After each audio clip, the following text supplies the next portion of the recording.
Hello, kind people and future LPTs. This is Teacher Reg, and today we'll be rationalizing professional education questions. And this is in preparation for the March 2024 LET. So, without further ado, we'll start with question number one. With RA 9155, to which body were all the functions, programs, and activities of the Department of Education related to sports competition transferred? Oh, yan.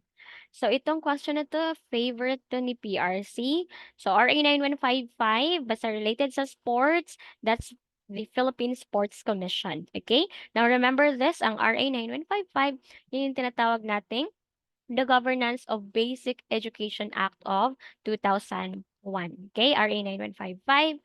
So, dito nakasaad sa RA 9155, yung framework sa basic education natin. Ano ba yung basic education? So, we have kinder, elementary, junior high school, and the senior high school. And ito din sa law na ito, dito din nakasaad kung saan nire-rename natin yung DEX, naging DepEd na siya. 'Di ba dati Department of Education, Culture and Sports. So ngayon, Department of Education. Alright? Now, next law that you have to remember, the RA 4670. So, ito ay ang Magna Carta for Public School Teachers. Ito yung act na nagpro-promote sa social and economic status of our public school teacher. Yun yung i-remember niyo ha, the Magna Carta. So, dito nakasado yung about sa salaries and all. Yan. Then, we have RA 7836. So ito yung hindi niyo pwedeng kalimutan kasi dito nakasaad na tayo ay we have to take the licensure examination for teachers. Dito ha, sa RA 7836, Philippine Teachers Professionalization Act of 1994. This is an act to strengthen the regulation, the supervision of the practice of teaching in the Philippines, and doon, pina-prescribe ang licensure examination. Then we have 10533. Ano ito? The K to 12, no? The Enhanced Basic Education Act of 2013. Then remember this also 7722 sa CHED, Higher Education Act of 1984. Then we have 7796.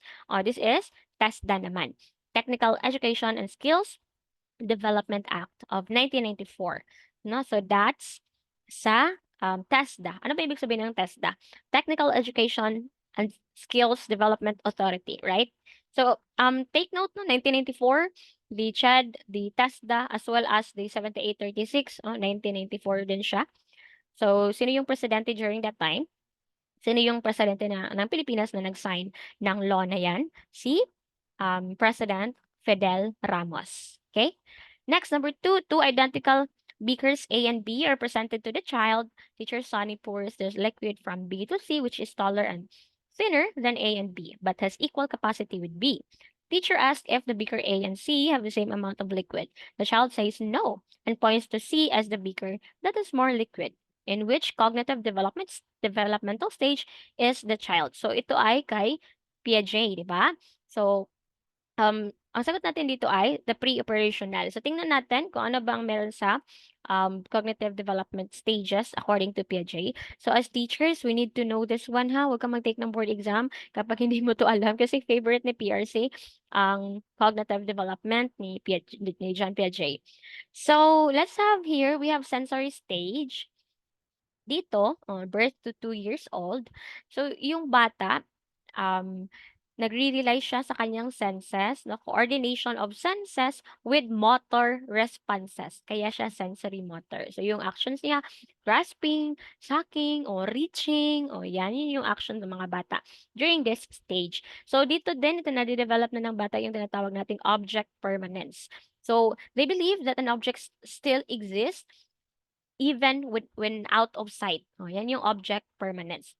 Then sa pre-operational naman, 2 to 7 years old, so yung bata begins to use language. Dito yung tinatawag nating egocentric thinking. So nahihirapan silang makita yung perspective ng ibang tao. So ang favorite na situation na PRC dito is sa restaurant, yung bata nag-order siya, sinabi niya sa waiter na yung order niya kahapon. Oh, yun pa rin yung gusto niya na i-order. So, hindi naman alam ng waiter kung ano ba yung order niya kahapon, but in the mind of the child, sa paningin ng bata, alam ng waiter. Oh, iniisip niya lang kung ano yung nasa isip niya. Hindi niya kina-consider yung viewpoint, yung perspective ng ibang tao. That's egocentrism, no? Egocentric thinking. Then dito din sa pre-operational, yung tinatawag nating symbolic function. Oh, so yung bata, they have the ability to represent objects and events. Kumbaga, for example, naglalagay siya ng cape dyan, tapos sabi niya, siya si Superman. Oh, yan, di ba? So, merong representation. Merong mga imaginary friend. Oh, yan. Yung creativity ng bata during this stage, no, is napakalawak. Then we have also animism. Oh, dito na yung animism. Nagbibigay sila ng attribute na human-like sa mga inanimate objects. Oh, kumbaga for example, yung teddy bear niya, kinakausap niya yung teddy bear niya. Kumbaga, for example, 'pag nahulog yung teddy bear, kinukuha niya tapos ano, sabi-sabi niya, "Sorry, sorry, sorry." Gano'n. Parang parang nasa isip niya na may life yung teddy bear, 'no? So, that's animism. Also, lack of conservation. Yung tinatawag nating lack of conservation, ito yung inability ng mga bata to realize that things remain unchanged despite looking different. Yun, yung sa situation natin.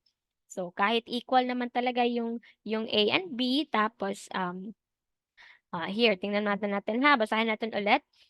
Two identical beakers A and B are presented to the child. Yan. Si Teacher Sonny, pour niya liquid from B to C, which is taller. So, si C ay taller siya and thinner than A and B. But equal lang talaga yung capacity nila. So, si bata, tinitingnan niya lang yung what situation in um one, nakafocus lang siya sa one aspect. Alright? So, yun yung tinatawag nating centration. Sorry, centration 'yan, okay, centration. So, naka-center lang siya, naka-focus lang siya on one aspect, which is the taller and the taller na, aspekto ng, beaker. Alright?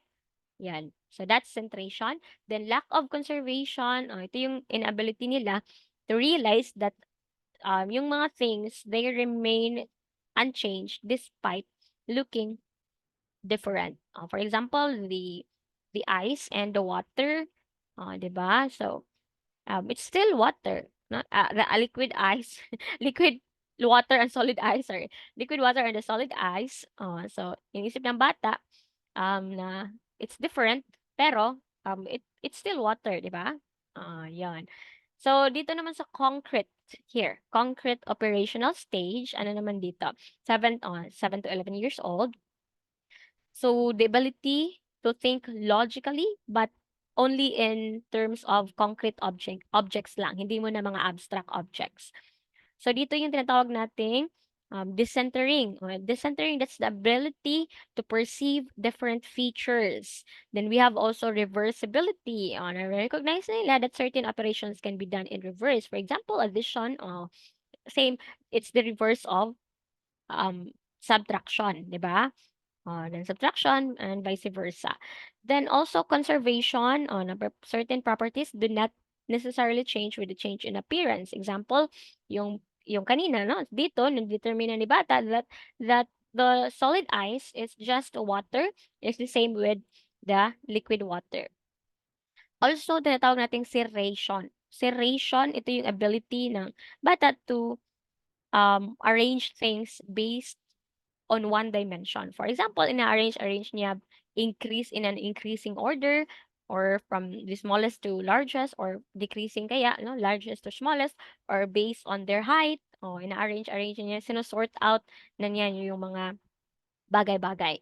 Then we have of course the formal operational stage, 11 years old and above. Dito yung thinking ng bata is more logical na. They are able to solve abstract problems and make hypotheses. Alright? So next, proceed tayo with number 3. To determine your student's level of moral development, teacher Evangeline presents to her class a moral ambiguous situation and asks them what they would do in such situation. So, moral development, kanino yan? So, that's obviously kay Holberg. So, ano ba itong nasa moral development? So, we have here stage 1 to stage 6. And meron siyang tatlong levels, pre-conventional, conventional, and post-conventional. Si pre-conventional, stage 1, ito yung avoiding punishment, no? Punishment, obedience, orientation. So, ginagawa lang niya lang yun, ang rason niya, kasi ayaw niya na ma-punish. Then si stage 2 naman, aiming at a reward. So, ito yung tinatawag din natin instrumental relativist orientation. So, naka-benefit si bata or gusto niya lang masatisfy. O, kaya niya ginawa yon. So, sa stage 3 naman, yung rason niya dito, good boy and good girl attitude. No, good boy, nice girl orientation. Pleasing others for acceptance. O, ginawa niya to kasi gusto niya isipin ng ibang tao na mabuti siyang bata. Then we have stage 4. Stage 3 and stage 4 conventional level na to. So sa stage 4, law and order orientation, loyalty to law and order. So respect for authority, meron dito, no? Merong batas. May fixed na rules, kaya niya ginawa yun kasi um, sumunod lang siya sa batas. It is for maintaining social order. Then we have the post-conventional stage, post-conventional level. We have stage 5, justice and the spirit of the law. This one, the social contract orientation. Ito yung iniisip mo na yung common good, no, ng ano yung mas makababuti sa karamihan. So sometimes dito the rules can change to meet the needs of the society. Then we have the last stage, the universal principles of ethics, universal ethical principle orientation. So dito, ito na yung kumbaga pinakamataas, no, the ideal na stage kasi pinakamataas na siya. So the universal and abstract values.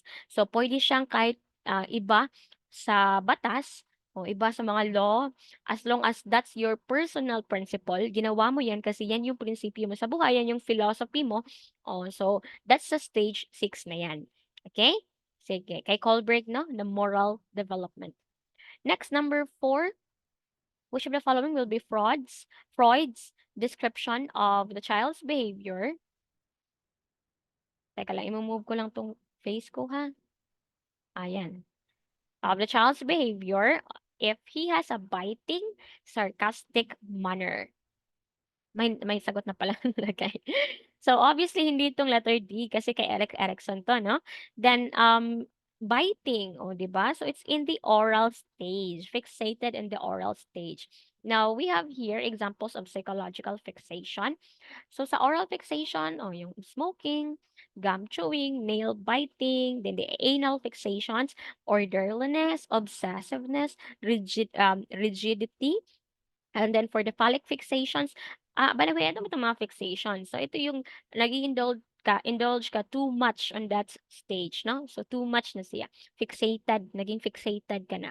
So, for the phallic fixations, we have vanity, exhibitionism, and then the pride as well. So, phallic din yan. Sige, remember this, memorize this one, the Freud's psychosexual theory. According to Sigmund Freud, humans are sexual in nature. Now, remember the OA phalage. OF palagi. So, O here is the oral stage. Ito, na, so, here's the oral stage. The erogenous zone is the mouth. Kaya nga, yung actions ng bata is nagtatamsak sila, o yung, sa kanilang, ang tawag natin dyan, sa, lalagyan ng milk nila. 'Di ba? So, the erogenous stage is the mouth. Then, the anal stage naman, the pleasure area here is the anus, 'di ba? So the erogenous zone, bowel and bladder move control. So dito, pinapati train na yung mga bata, 'di ba? So mayroon din tayong fixation on here. So the anal, tinatawag nating anal retentive and anal expulsive. Pag sinabi nating anal retentive, so, meron silang obsession with cleanliness, no, with being perfect, yung mga perfectionist, and they have this tendency to control things, di ba? Then, for the anal expulsive naman, it's the opposite. Being messy, being disorganized, yan. So, next stage would be the phallic stage. So, sa phallic stage, yung pleasure is yung genitals. So, during this stage, pansin nyo yung mga bata, minsan, nilalaro na nila yung mga ari nila. So that's basically normal according to this theory, no? This psychosexual theory of Sigmund Freud. Uh, Kasi dito na nagiging curious yung mga bata. Then dito din na-awaken na yung sexual desires nila.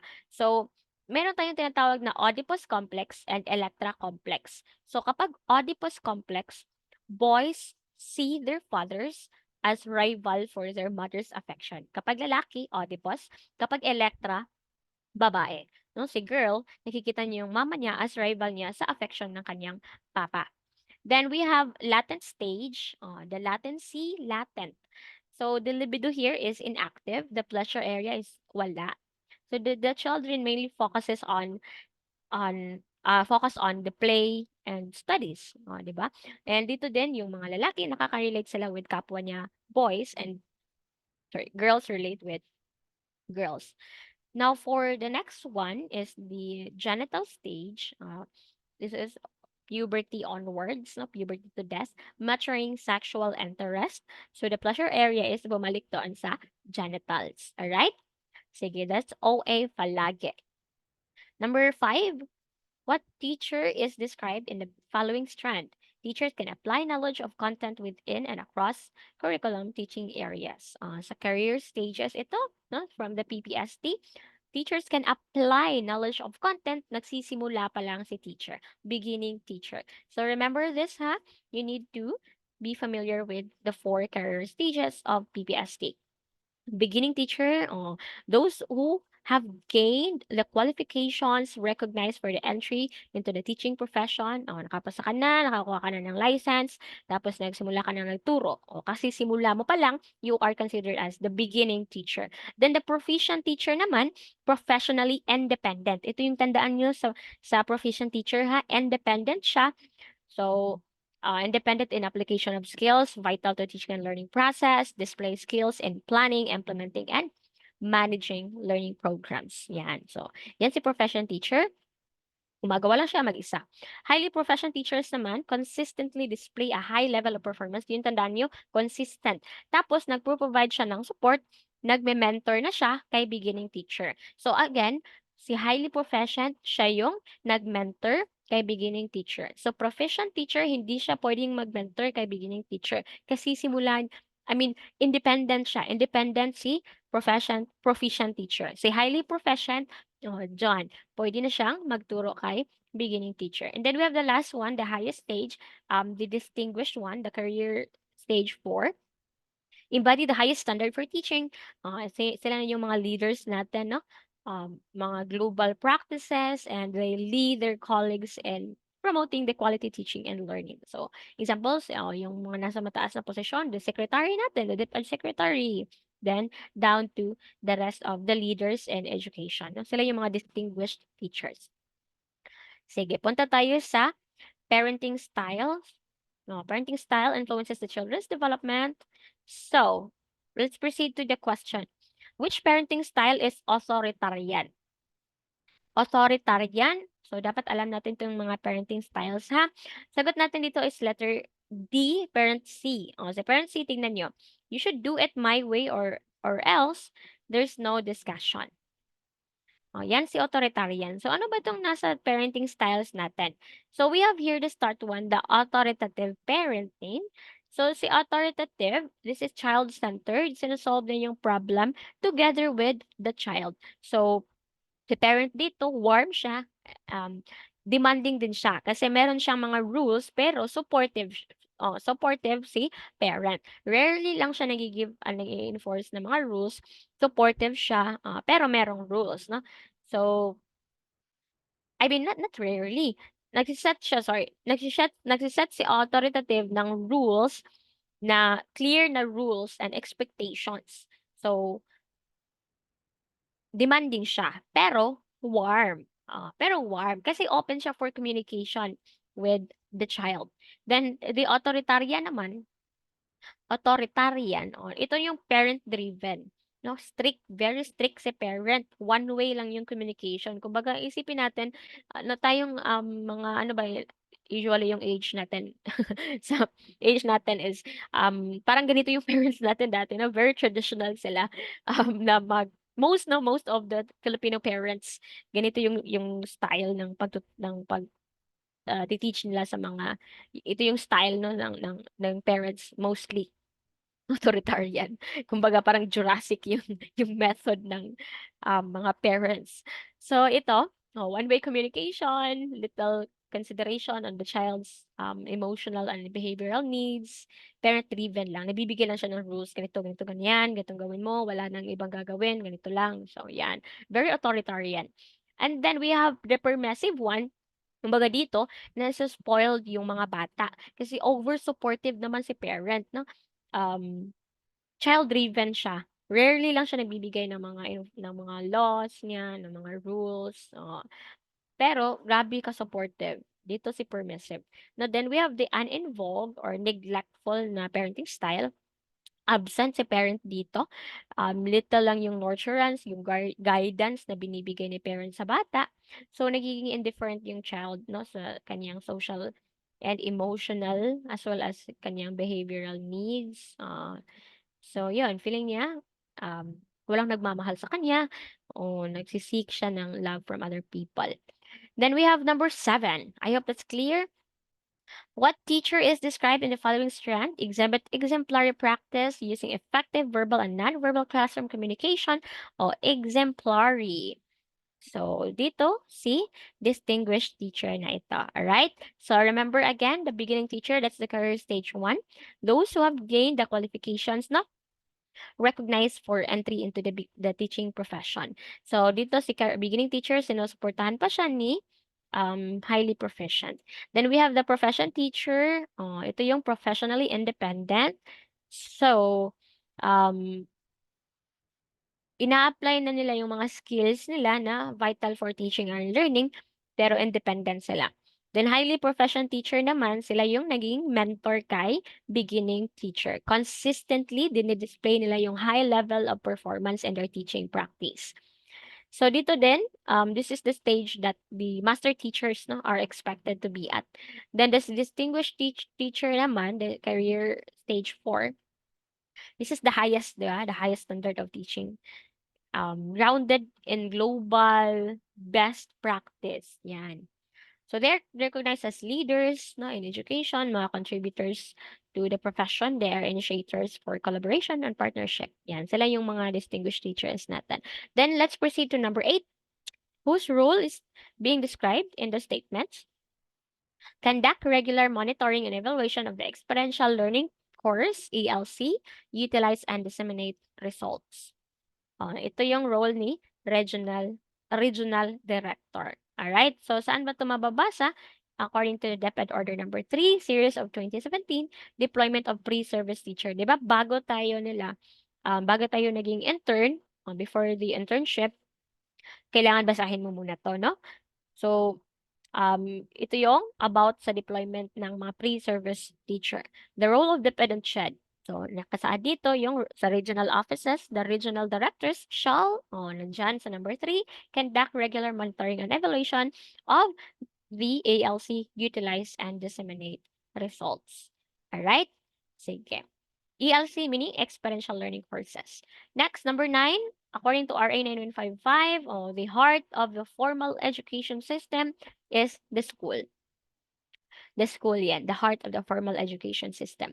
Number 10, ito na naman, this is kay Piaget na naman. You arrange the row of blocks in such a way that a row of 5 blocks is longer than a row of 7 blocks. If you ask which row has more, grade 1 pupils will say that it is the row that makes the longer line. Kahit 5 lang naman yung blocks na nandun, pero mataas yung line. So based on Piaget's cognitive development theory, what problem is illustrated? Ito yung conservation. Alright? Conservation. So si Piaget again, the cognitive development theory. So we have the sensory, the pre-operational, concrete, and the formal operational. So each stage is characterized by different ways of thinking and understanding of the world ng bata. Sige. Pag sinabi natin conservation, certain properties do not necessarily change with change in appearance. 11, according to RA 9155, a school head has two rules, a role, sorry, namely administrative manager and ano yung mga roles ng school head? Administrative manager and the instructional leader. Yan. So, kailangan magbasa-basa tayo nun ng mga batas-batas. So, pag sinabi nating administrative manager, so si school head, ino-oversee niya yung overall operations and management sa school, no? Including the budget, the personnel, mga resources, mga facilities, oh, yan. So, including also the educational policies, yung regulation, mga legal requirements, oh, kasali na din dito yung mga task, no? Administrative task, yung scheduling, ano pa, reporting, o ganyan yung mga ginagawa ni school head. So, bilang instructional leader din, si school head nagpo-provide ng instructional leadership and supervision sa mga teachers, no? So, nagmo-monitor din siya, nag-e-evaluate si school head sa quality of teaching and learning. Yan. Sige, proceed tayo with number 12, whose role is being described in the statements. Accommodate FSS students in their actual classroom teaching and are not duty-bound to mentor coach. Sino yan? Field study student. Oh, that's FSS. Field study student. So, kaninong role ito? So, ito yung trabaho ni cooperating teachers. Kumbaga, sila yung mga mentors mo nung naging intern ka pa lang. Alright? So, ito yung pinag-prepare natin dati na sana mabait yung mentor ko. Mabait yung mentor.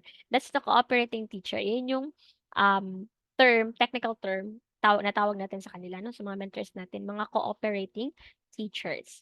Next, number 13, with a PPSTS guide, an ideal learning environment should have the following characteristics, except.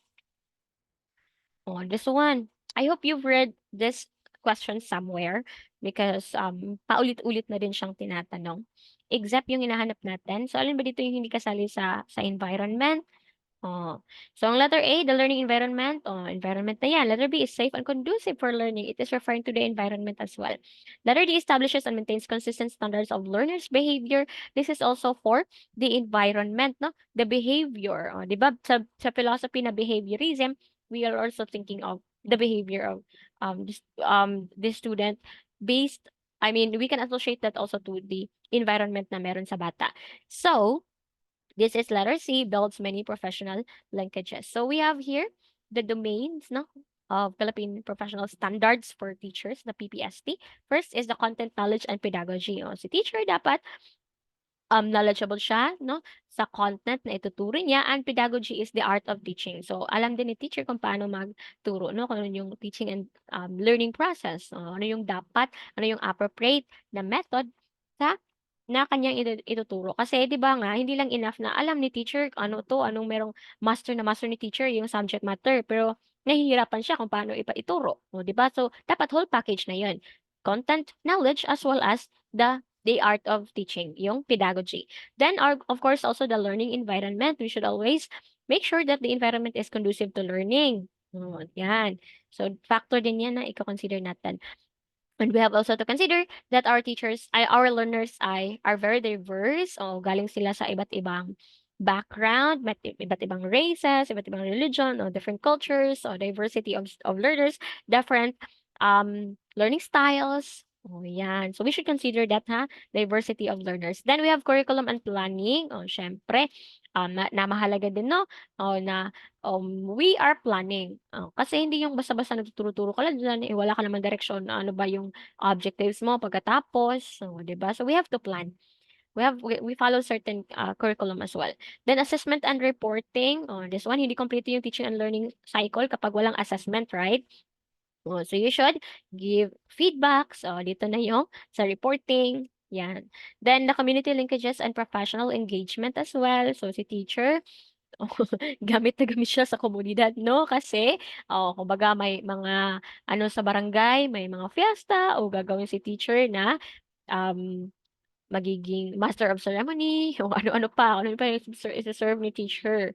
So, kailangan i-connect din, no, na, we should be ano tawag natin dito, citizen tayo I mean, meron tayong role sa komunidad. So, i-connect natin dapat yung mga lessons natin, no, sa community. Dapat, hindi mahiyain si teacher. Kasi kung ano yung mga kailangan sa komunidad, o hangga't kaya ni teacher is magpo-provide si teacher, no? Grabe yung role natin, no, mga teachers. Then the last one is personal growth and professional development. So, once no, a teacher is forever a learner, no, forever a student, no, learning never stops, no, learning is a lifetime. Once a teacher, forever a student, yon. All right, personal growth and professional development. Okay, number 14. What is the correct sequence of prenatal stages of development? So, ang tatandaan niyo lang dito ay Jeff, no? Germinal, embryo, and fetus. So, hindi ko na, pansin niyo, if hindi ko na mostly siya binabasa yung options kasi I'm sure nabasa niyo na ito sa form, no, na pinasagot sa inyo. Alright? So, the germinal, embryo, and the fetus. Germinal, embryonic, and fetus. So, remember this, ha? The Jeff. Next, 15, what is Freud's idea of a young boy? Di ba? Kanina, during the phallic stage, young boy. Si young boy, that's Oedipus complex. Pag si girl, that's Electra. Next, when a little girl says she wants her mother to go on vacation so that she can marry her father. Little girl, so si Electra. So I hope hindi na kayo mako-confuse dito ha. Kapag si boy, that's Oedipus. Then si Electra naman sa little girl. Okay, number 17. After reading and paraphrasing Robert Frost's Stepping by the Woods on Snow Evening, teacher Marco asked the class to share any insight derived from the poem. In which domain in Bloom's taxonomy of objectives is the term paraphrase? So, ginawa niya teacher Marco, pinashare niya yung mga bata na sa kanilang insights na na-derive from the poem. This is under comprehension. Bakit comprehension? Kasi pagkatapos nilang basahin, tinitingnan lang ni teacher Marco kung ano yung naintindihan, ano yung um, na-comprehend ng mga bata, no? Kung ano yung naiintindihan nila. So, kaya siya comprehension. Hindi ka nagpagawa ng bago. So, hindi siya synthesis, no? So, let's take a look at the Bloom's taxonomy. So, this is the new version kasi creating na yung huli. 'Di ba dati, the original one, evaluate, no? Evaluate yung nasa last.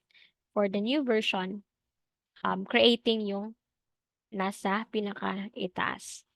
Mas mataas pa rin 'no, yung may nagawa ka na. So so we have here first is the remember, that's the knowledge, emphasis on remembering information, simple recall, 'yun. Then next is we have understanding, comprehension, understanding what the facts mean, emphasis on understanding and organizing previously learned sorry, previously learned information, understanding and organizing previously learned information. O kaya yung sagot natin, comprehension, paraphrase lang. So, yung previously learned information, ina-organize ni bata, ni learner, based on his or her own understanding. Then we have application here, applying the facts, rules, concepts, and ideas, emphasis on using the information in situation, no? Ginagamit niya yung knowledge niya. Then we have, we have analysis, no? Analyzing, emphasis on thinking critically about information by studying its parts. So this is breaking down. Ito yung tandaan nyo lang ha, sa analysis, breaking down. Breaking down information into component parts. Sa evaluating naman, yung words na tandaan natin ito, judging, judging the value of information or ideas. Alright? So, emphasis on making judgment dito. Based on the identified standard naman siya. Hindi siya basta-basta lang. Then we have the last one, synthesis or the creating, combining parts to make a new whole. new whole. So that's create or the synthesis, emphasis on original thinking about information by putting its parts into a whole new information. Next, number 18, on what theory is the sequencing of instruction anchored? Sequencing of instruction. Are you familiar with the GERP-PIPA-E, Leibniz hierarchical theory? The GERP-PIPA-E, ito. The first is gaining attention. Yan. So, ginigain yung attention by, paano ba? Like sa pagtuturo, once you are teaching inside a classroom, paano mo ginigain ang attention ng mga students mo? For example, you raise the volume of your voice, gesturing, showing a video on the topic, you ask interesting question, thought-provoking question, you get their attention. Then, pag nakuha na ang attention, here is the informing learners of the objective or the expectancy. So you must ensure that your students knows what they need to learn, what they need to understand, and why they're about to learn that information. So mahalaga na malaman nila yon. Then the next one is recall of the prior learning.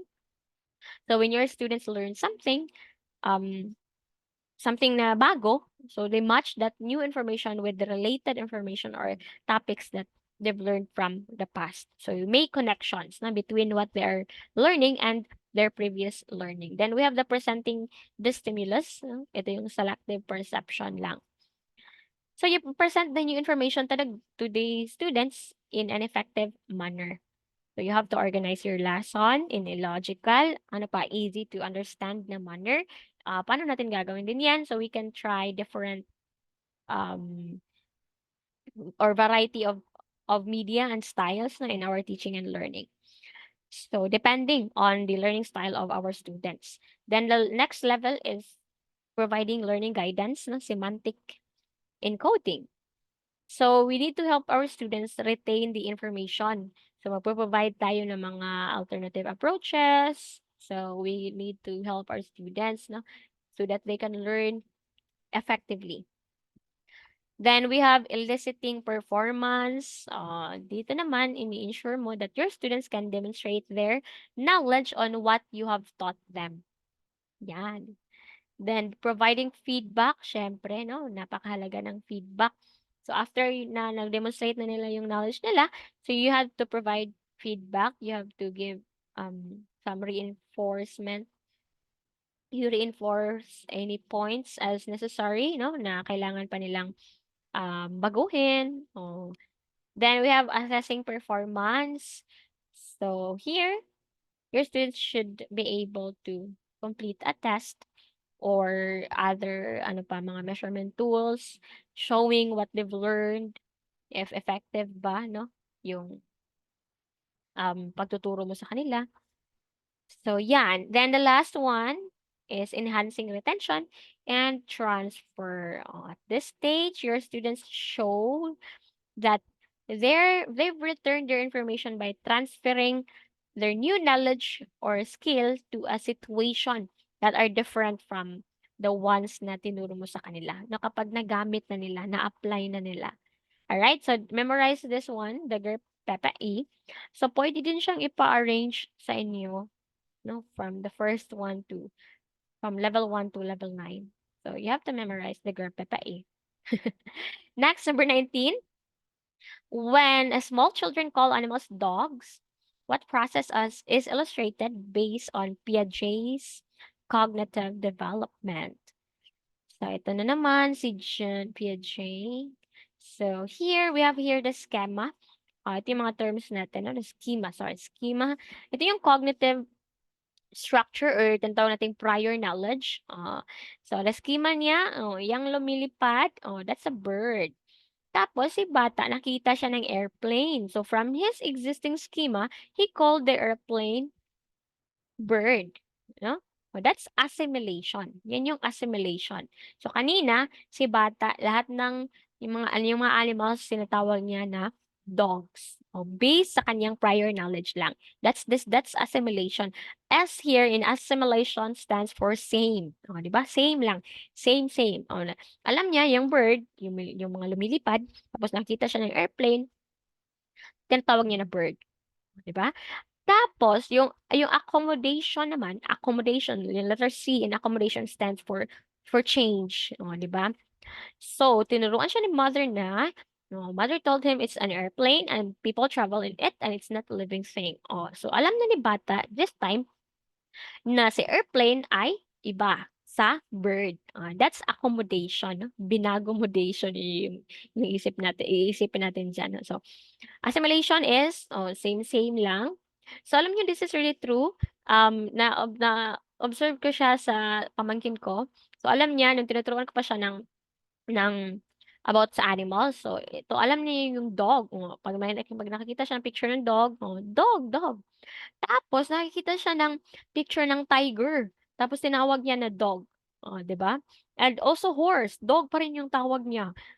And then, ngayon, dati, pagtawag niya sa tiger, sa horse, ay, tawag niya doon ay mga dogs.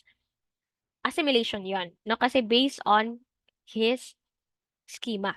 Tapos ngayon, alam na ng pamangkin ko yung kaibahan ng dog, ng tiger, at saka ng horse, no? So, pag nakita siya ng picture ng horse, sigaw niya, horse, horse, hindi na dog. So, doon ko realize, ay, okay, so, totoo pa lang talaga, na tama nga talaga. So, that's accommodation na, kapag nabago na, no? Change on the schema. Next, number 20, based on Bandura's theory, which conditions must be presented for a student to learn from a model?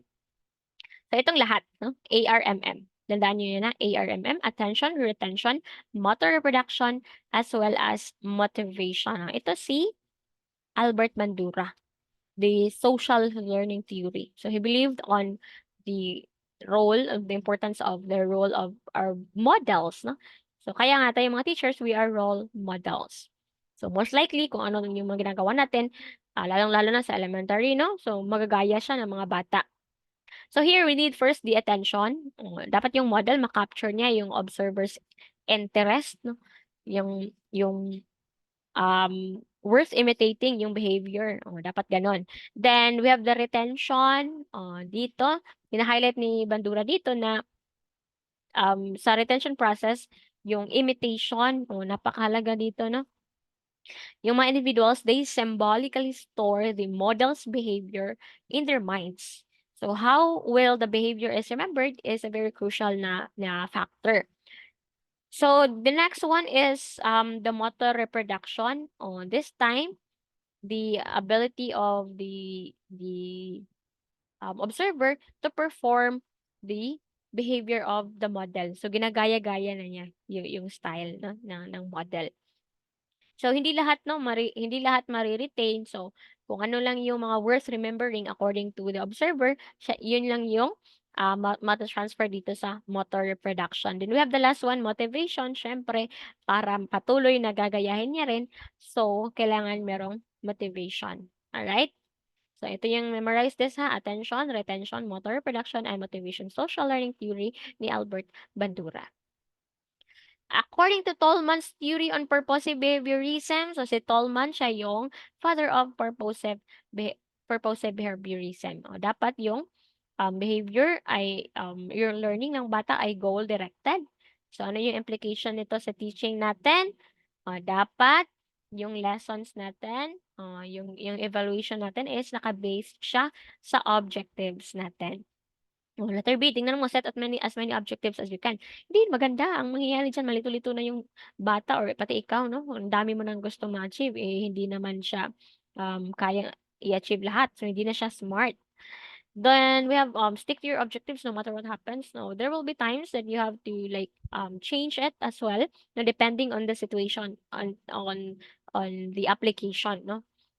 Then, make the objectives of your lesson clear. Well, this is good, but hindi lang enough na clear na, no? So, you should be specific talaga.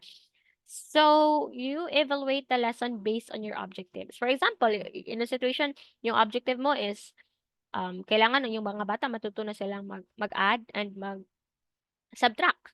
Tapos yung assessment mo is about multiplication and division, oh, 'di ba? So hindi mo na-evaluate based on your objectives. So you have to align your assessment to the objective. So always go back to the purpose, no, to the objective. Okay, this is also known as the sign learning theory and is often seen as the link between behaviorism and cognitive theory. All right. So here it is a psychological concept that suggests people go through life with the goal of satisfying their needs. Totoo nga naman. 22, what is the ideal stage of moral development stage? Kay Kohlberg, the ideal one ay yung pinakamataas, no? The universal ethical principle. Yan, we have the reward and punishment, the self-interest, mga pre-conventional yan. Pleasing others, law and order, social contract, and principle. Let's have an example. For the reward and punishment, for example, hindi ako nangopya kasi, anong yung rason ni bata? Hindi ako nangopya kasi ayoko na mapanish siya ni ma'am, ayoko na ipanish ni sir. That's pre-conventional and stage 1. Then for the stage 2, the self-interest, no? Benefit and satisfaction. So ito pakokopyahin kita, pero dapat pakopyahin mo rin ako. Di ba? So may benefit ka, no? Self-interest. Then let's have stage 3, pleasing others. Conventional level na to. The good boy, good girl na orientation. So pakokopyahin kita kasi gusto ko isipin mo na mabuti akong tao, o 'di ba? Gano'n. Kung gano'n yung rason, that's stage 3. Then we have law and order, stage um 4, law and order orientation. So respecting the rules, no, of the authority, fixed rules na. So for example, no, hindi ako magnanakaw kasi ayokong makulong, no? Kasi hindi nasa batas 'yon na hindi ka pwede magnakaw, oh, 'di ba? So you're following the rules. You're following on what is um or like the maintaining the social order for what is stated in the law, no? So you respect the authority. Takot ako sa pulis kasi um ganito ganyan. Ito yung nasa batas, baka anong gagawin ng pulis. 'Di ba? So kaya hindi nagnakaw. Kapag ganun na yung reasoning is that's under the law and order. Then we have social contract for the common good, no? Na ano yung mas nakabubuti para sa karamihan. So pwedeng mabago, no, yung rules. Then we have the last one, principle, the universal ethical principle. Um, Pwede siyang hindi mag-follow sa rules, no, based lang on your own principle, based on your philosophy in life. Let's have an example on this one. Si Robin Hood, kilala niyo si Robin Hood, 'di ba? Nag-steal siya, no? Nagnanakaw siya, tapos yung ninakaw niya ibibigay niya sa mga mahihirap, sa mga pulubi, sa mga walang makain.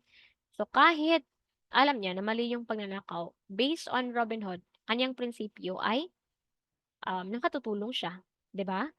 So, that's a very personal na principle, 'di ba? So, that falls under this stage.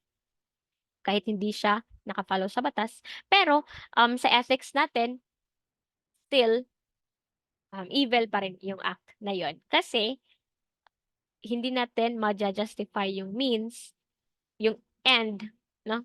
The end that does not justify the means, or hindi natin ma-justify yung end. Kasi mali pa rin yung magnakaw. Alright, 23. Kayla's family had a family picture when she was not yet born.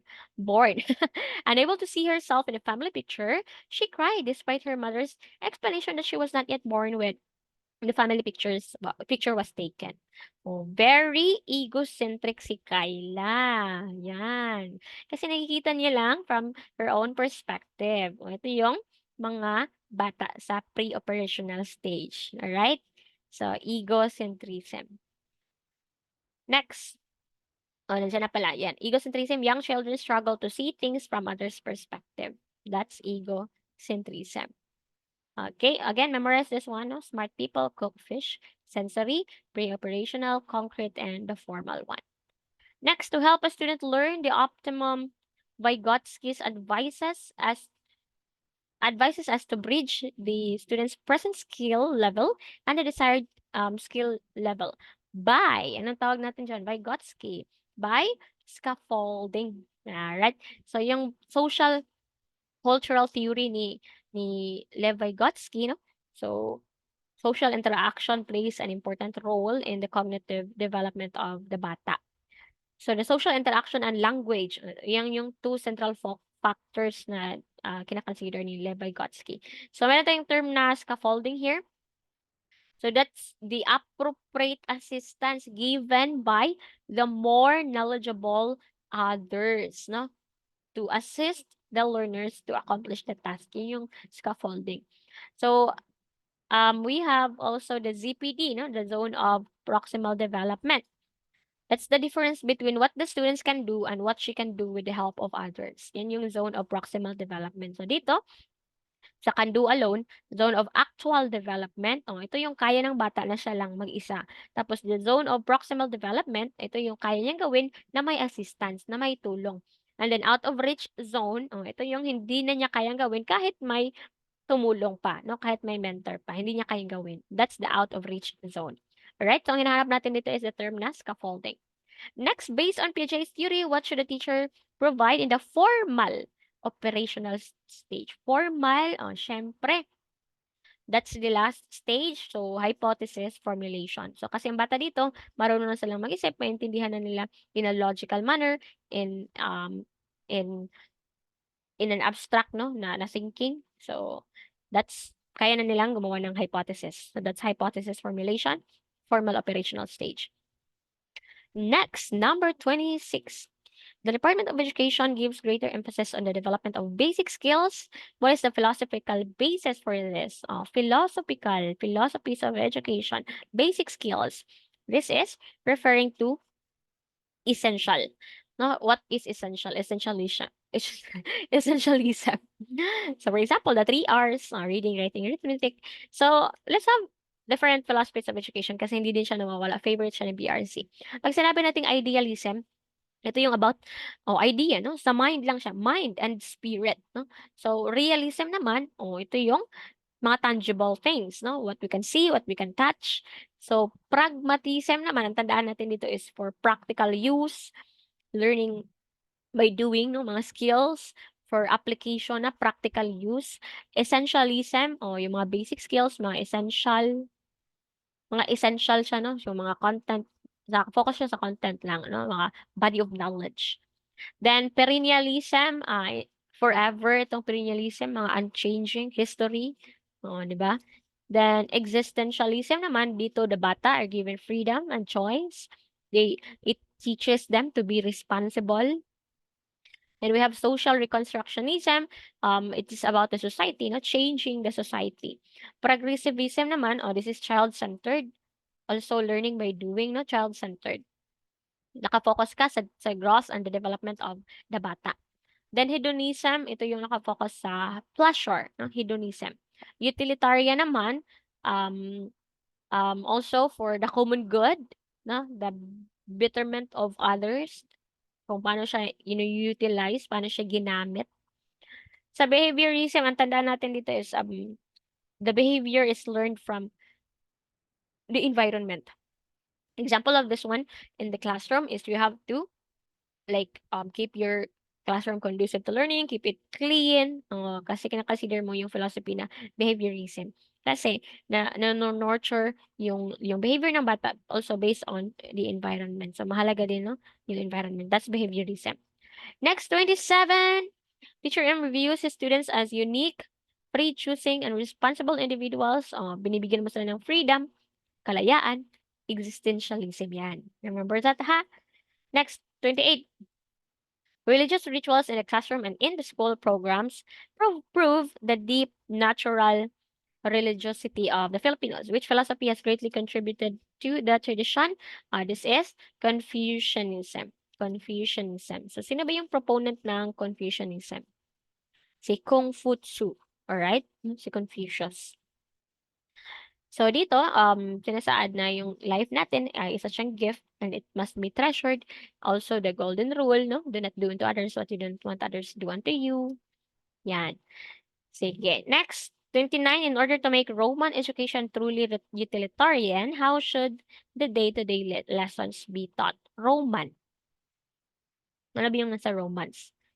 So, sa romance, dine-develop nila yung civic responsibility, no, military skills, civic responsibility. Oh, so may kinalaman siya sa society, so dapat i-relate natin uh, and link natin yung mga events happening in everyday life, no? Yung sa mga lessons natin, i-relate natin sila sa mga happenings sa society, no? Happenings, mga events sa everyday life. Alright? So let's take a look at the historical period in education. Of course, we have first one, primitive. So dito yung tinuturo is for survival skills, no? Practical skills. Greeks naman, ang tandaan nyo sa Greeks, we have the Athens and the Sparta. Sa Athens, they developed the well-rounded person, o nakafocus sila sa academics. Sa Sparta naman, nakafocus sila sa military also, so for developing soldiers. Then Romans, yung kanina, develop sense of civic responsibility for administrative and military skills. Then ang Arabic naman, for Arabic, ito yung about cultivation of commitment to Islam, no? Um, then also the expertise here, the field is on mathematics, on medicine, in science as well. Then we have the medieval na period, development on the religious commitments, no, establishment for the social order. So yan sa medieval. Focus for the Renaissance naman, humanist naman sila nito, experts in the classics, no? The rebirth, no? Reformation is for general literacy ito, no? For general literacy. Okay? Next, number 30, which influenced the military training? Oh, yung kanina, military training. 'Di ba pansin niyo, parang dalawa yung pwede nating isagot. Kasi yung Greeks, meron siyang Romance, meron siyang Athens, meron siyang Sparta. And Sparta naka-focus sila sa military training as well. But we have to be specific on this one. Romance, military training sila. Pero yung Greeks, meron din kasi siyang Athens and hindi naman naka-focus yung Athens sa military. Naka-focus sila more on the academics, no? So, ang sagot natin dito ay sa Romance. Next, number 31. What philosophy has the educational objective to indoctrinate Filipinos to accept the teachings of the Catholic Church, which is foster faith in God? O, di ba? Mind. Nasa mind. Spirit. O, hindi natin mahawakan, hindi natin nakikita. It's not tangible. That's ideal. No? Idealism. Idealism. It's mind and spirit. Do not cheat. Cheating does not pay. Oh, ito yung angel na nagsasalita dyan sa utak mo. If you do, you cheat yourself. Says the voiceless voice from within you. Is it the id, ego, superego? Syempre, that's the superego. Okay, so we have the id, ego, and superego here. The id, ito yung pleasure principle, the immediate gratification, no? The libido. Yan. So, yung mga gusto nating gawin, the pleasure principle yan. Then we have the ego. No? So, this is the reality principle. Reality-centered siya, no? So, decision maker, personality. Sa pre-ego naman, sense of morality with ethical consideration with what is wrong, with what is right. Okay, nito, the id. I need to eat right now. Yun yung sinasabi ng katawan mo na id mo na gutom ka na, gusto mong kumain. Gusto mong i-satisfy yung pleasure na gusto mong kumain. Let's say, sabi ni ego, you can't do that because you're in the middle of important meeting. So, si ego, siya yung magja-judge. 'Di ba? Example, gusto mong kumain ng chocolate, like gusto mo talagang kumain ng chocolate, maraming chocolate. Sabi ni super ego, "Hindi puwede kasi, diabetic ka na, mapuputol na yung paa mo." Tapos, ano kayang desisyon ni ego? Puwedeng mag-compromise 'no, si ego siya magko-compromise. So, puwede kang kumain pero konti lang 'no, konti-konti lang, ganyan. Next, number 33. Ito na naman, si Kohlberg na naman. Why do you pray every day? Sassy answered, Mommy said so. Based on Kohlberg's theory in which moral development stage is sassy. Kasi sabi ni Mama, pre-conventional, no? Kasi, takot siya, no? Pina-follow niya kung ano yung sinasabi ni Mama, baka panisyan siya. That's pre-conventional.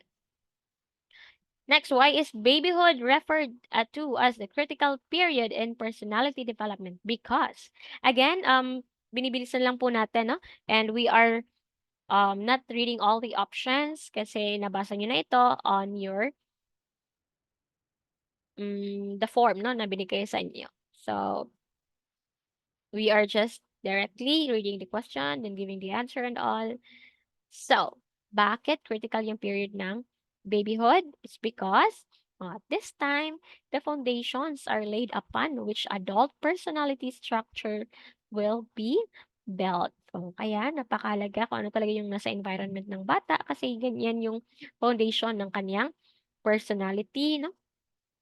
Next, it is good to give students creative learning tasks because creative learning task. Because ang development ay aided by the stimulation, the concept that we have to provide individuals with varied, with engaging experiences because it helps promote their cognitive, their emotional, ano pa, their physical growth, basta growth nila, development nila. So, i-encourage mo sila, no, to ask questions, to explore, to do experiment, yan. So it is aided by stimulation. Next, of the following which exemplifies the best example of a cooperation and voluntarism in the parent-teacher associations. Yan. So mga PTA, no? So, tingnan natin yung options. Letter A here, napaka-noble nito, no? This is our answer. Helping hands after natural crisis or devastating storm. Kasi titingnan natin ay, yung letter D, attending regular meetings, importante din naman yun, pero hindi siya gaano kabigat, no? Hindi siya best example for the cooperation and voluntarism. Running the school canteen, hindi din siya yung main goal. Fundraising, mahalaga naman talaga to lahat, no? Pero, tingnan natin yung pinaka-noble, no, na answer. Kaya nga, pag mo ng Prof. Ed, kailangan plastic ka. Kailangan, kailangan sagot mo yung pinakamagandang pakinggan. Dapat ideal tayo dito. Napakabait mo na teacher. Helping hands after a natural crisis, a devastating storm. Ito yung pinaka-noble sa lahat ng options. No? Next, among the standardized tests which reveals strengths and weaknesses for purposes. This is a very favorite question in PRC. No, the strengths and weaknesses, yun yung keywords natin. And this is the diagnostic test. Okay? Diagnostic test. Dinidetermine mo yung knowledge, no? The knowledge ng mga bata. Kahit hindi ka pa nagturo, no? The previous knowledge nila. So, doon, malalaman mo, habang nagbigay ka ng diagnostic test, so based on the scores of the bata, based on the scores of the students, based kung saan sila maraming nagkamali, maraming nakatama, so malalaman mo kung ano yung mga strengths and weaknesses, ano pa yung mga kulang na kailangan mong ituro, ano yung bibigyan mo ng emphasis, no? So that's the diagnostic test. Next, among the standardized tests which can show how students perform in comparison with other, comparison. Comparison. Yan. So ano ito? Comparison. Sige nga. So, pag sinabi nating may comparison, it should be, di ba, the norm reference. And norm reference, that's a one type of achievement test. Standard kasi, standard test. No? Nakabase siya sa isang standard and kina-compare mo sa other students and other schools, no, in other schools. Kung ano yung achievement ng school niyo, that's achievement test. Alright? So we have, by the way, we have the norm reference test and the criterion reference test. Later on, meron tayong question about that one. Next, 39. According to Havighert's developmental task, reaching and maintaining satisfactory performance in one's occupational career is supposed to have been attained during. Yan. So, kapag may satisfaction ka na on your career, that's during the middle age. Yan. Maintain a standard of living, perform civic and social responsibilities, maintain relationship with spouse, adjust to physiological changes, 30 to 60 years old. Alright? Next, student Dana says, I have to go to school on time. This is what the rule says. Based on the rule, di ba? Sa conventional level yan. Nakabase siya sa kung ano yung batas, no? Kung ano yung rules, di ba? That's conventional, law and order. Alright, so I hope this is clear. And by the way, if I'm too fast, you can just go back and watch this video again. That's since this is final coaching naman, no? Ilang araw na lang before the exam, so kailangan madilian tayo dito ha. So dapat makakasabay ka diyan. So if hindi masyado, then you can Go back. No, you can watch the video again. Next, in planning for instructional, can the teacher begin with assessment? Siyempre, no? Kaya nga may diagnostic, no, to determine the entry knowledge or skill, no? This is assessment for learning, right? So you can begin with a test, diagnostic pre-test. Next, which among the following is closest to the real human digestive system for studying in the classroom? Mm. Letter A, drawing the human digestive. Ito-draw mo lang. Letter B, model of the human digestive. This is our answer. Na model. Ang letter C kasi, sa mga medical students na to, no, the human digestive system projected on an OHP. Letter D, drawing of the human digestive. So, same with letter A, and D, drawing lang naman sila. So, mas malaga na may model, no, na human digestive system. May mga, yung mga backup. 'Di ba? Sige, next. Which of the following types of curriculum comes in the form of memoranda or policies, standards, and guidelines from DepEd, CHED, TESDA? Yan. So, ito yung mga tinatawag nating recommended curriculum. So, again, let's have a review on your curriculum. Review na lang ito, ha. I'm pretty sure hindi na to new na mga information for you. That's why mabilis tayo, mabilisan to kasi supposedly alam mo na to. Kasi malapit na ang board exam. Mga basic concepts ito, mga fundamentals sa professional education. So we have here the watch later. So written curriculum. Ito yung mga documents based on the recommended curriculum, no? So they come in the form of course study, mga syllabus, modules, mga libro, yung mga written documents, lesson plan. Then the assessed one, ito yung supported na thought and supported siya, no? Na curriculum, na curricula. They have been evaluated, no? So yung mga at the end of every lesson, you have to give assessment, kung ano yung natutunan ng mga bata, ano, the outcome of your teaching. So that's the assessed one. Then so supported one, this is referring to the support materials na kailangan ng teacher to make the teaching and learning meaningful. Yung mga textbooks, yung mga computers, the projectors, the laptops, no, the TV, yan. Then we have the hidden or implicit one. Ito yung mga implied, hindi mo naman tinuturo, not deliberately planned, pero natutunan pa rin ng mga bata. May impact pa rin sa kanilang behavior. Example, we have yung peer influence, no? Examples, we have peer influence, yung school environment, the media as well, no? The parental pressures, so mga hidden yan. The cultural practices.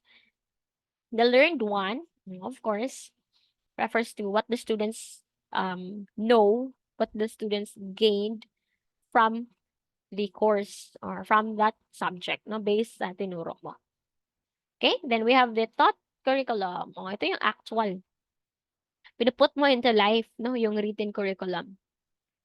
Then the recommended one, yung kanina, based on the TESDA, based on the CHED memorandum, DepEd orders, yan.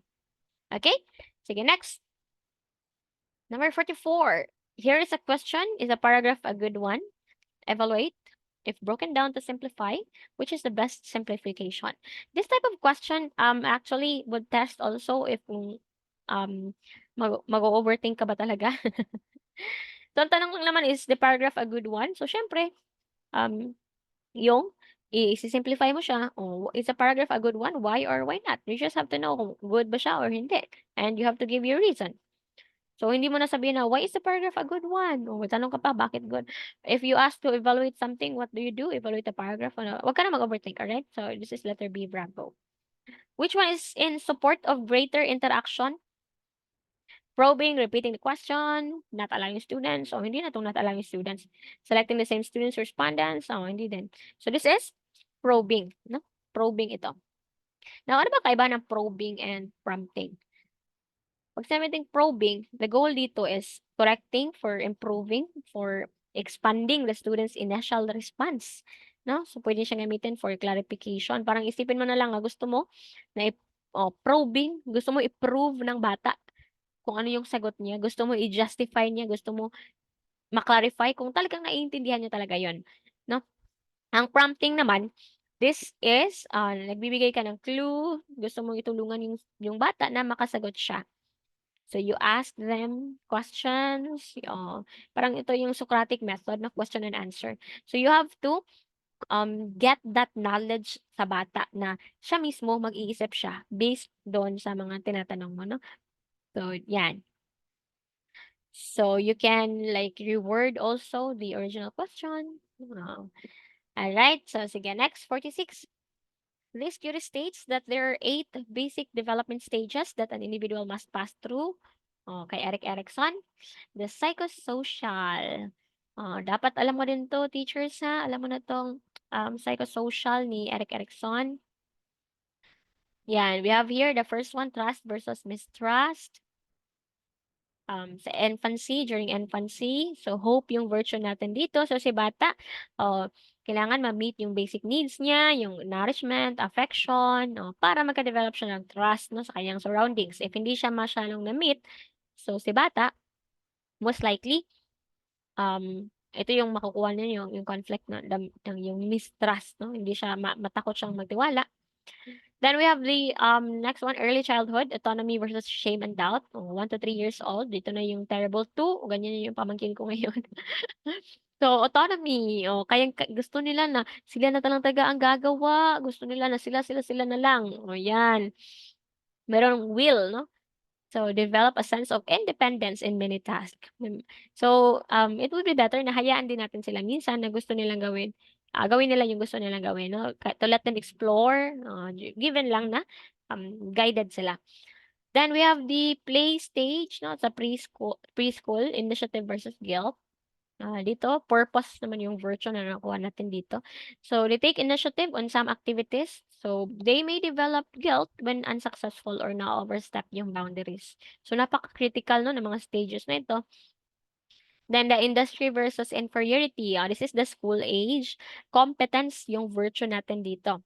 They develop self-confidence no, in their task, and their, parang may sense na sila of inferiority din if hindi mo sila hinahayaan na ma-develop yung confidence nila. Then we have adolescence, identity versus role confusion. Dito na niya iniisip, no, kung ano ba yung role niya, ina-experiment na niya kung yun yung identity niya. So fidelity yung virtue natin dito. Then we have the early adulthood. Young adult. Sorry, yeah, that one. Intimacy versus isolation. Love naman dito, no? Establish intimacy and relationship with other people. Then the middle age, the generativity versus stagnation. Care, no? Yung virtue dito. So, nagko-contribute na sila sa society, part of the family na, 'di ba? For the last one is we have the integrity versus despair. Wisdom naman yung virtue natin dito. Assesses and make sense of life and meaning of contributions. Ito na, no? Sa mga matatanda na. Maturity, ego, and integrity versus despair. Ego, integrity. Yan, that's the self-identity, the ego. All right, this is Kai Eric Erickson. I hope I still have a voice. Next, which of the following is considered as the most iconic in Edgar Dale's Cone of Experience? Icon, icon, icon. Ano yan? Most iconic motion pictures. Kilala niyo si Edgar Dale?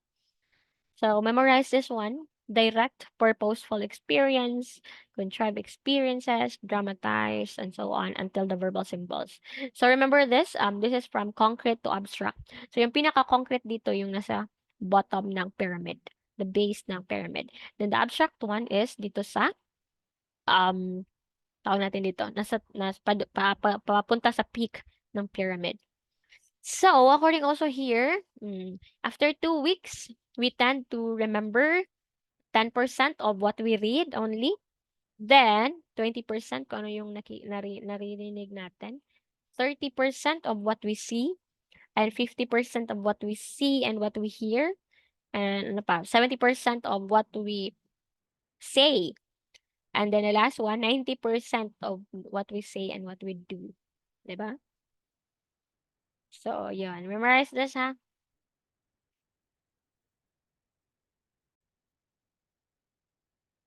Okay, next, 48. Which of the following would be the most fitting action of a teacher who is having a relationship with his or her student?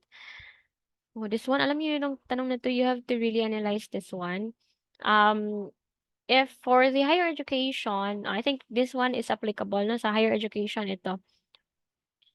Continue the relationship and exercise utmost professional discretion about this. Pero kung like sa DepEd, no? Sa ating basic education o mga hindi pa yun legal age. Oh, so hindi siya pwede. But this question, wala namang about something sa like deny or enjoy, defer. Ayun na naman yung mga option. Pero the best answer that we can answer here is itong delta. No, letter D. Continue the relationship and exercise utmost professional discretion about this. But then again, implied siya lang, no, na sa CHED lang, ano, sa Commission on Higher Education. Kasi sa higher education siya, on tertiary level siya. Next, I want to compare two concepts. Which technique is most appropriate? Comparing, comparing contrast. Siyempre, that's the Venn diagram. Yan. So, alam niyo naman siguro yung Venn diagram? Alam na ba yung Venn diagram? Oh, ito lang. Simple ito lang. Si car A, si car B, kung compare mo. So, si car A, sedan, powered, yung 20 miles per gallon. Si car B naman, hatchback, electric powered, 40 miles per gallon. Yun yung kaibahan nila. Yung similarities nila, no, apat yung doors, radio, may Bluetooth, may airbags, yan. So, yan yung Venn diagram. Alright, ang attributable is about the attributions niya, no? Yung characteristics, descriptions. TWL, later on, but will I think next item. Then a fishbone, this is the cause and effect diagram. Hindi pala next slide. But KWL is what you know, what you want to know, and what you've learned. Yan. Next, what activity should a teacher have more for his students if he wants them to develop logical, mathematical thinking? Siyempre, that's problem solving. No? Logical, mathematical thinking. So I want to use pre-teaching strategy that will immediately engage my students in the content and will enable me to get an insight into how students think and feel about the topic. Ito na yung QWL chart. What I know, what I want to know, and what I learned. Right? For discussion of a topic from various perspectives, it is best to hold. So this is a panel discussion. Ang brainstorming kasi, maliit lang yung mga nagbe-brainstorm tapos ang tandaan natin sa brainstorming, no rejection of ideas. So, ang goal mo is to produce as many ideas as possible, as much as many ideas as possible. Dito sa panel discussion, ito yung like purpose niya for specific topics, for different viewpoints. No? So, yun yung goal mo dito sa panel discussion. Ano yung symposium? Ang kaiba niya sa symposium, maraming speakers, pero sa speaker lang yung nagsasalita, no? Formal yung presentation. Sa panel, interactive siya. Pwedeng magsasalita yung nasa audience. Next, after establishing my learning objectives, what should I do to find out what my students already know and what they do not yet know in relation to my lesson objectives in the cognitive domain? Ito yung pre-test, no? Ito yung diagnostic test. Alamin mo kung ano yung alam na ng mga students. O pag alam mo na, ay makaka-focus ka kung ano pa ba yung hindi nila masyadong alam, hindi nila masyadong naiintindihan. Then you can assess na, di ba? Ganyan lang siya. Again, mabilisan tong drills na to, no? Kasi nabasa nyo na naman to. And you have to, like, cope with our pace.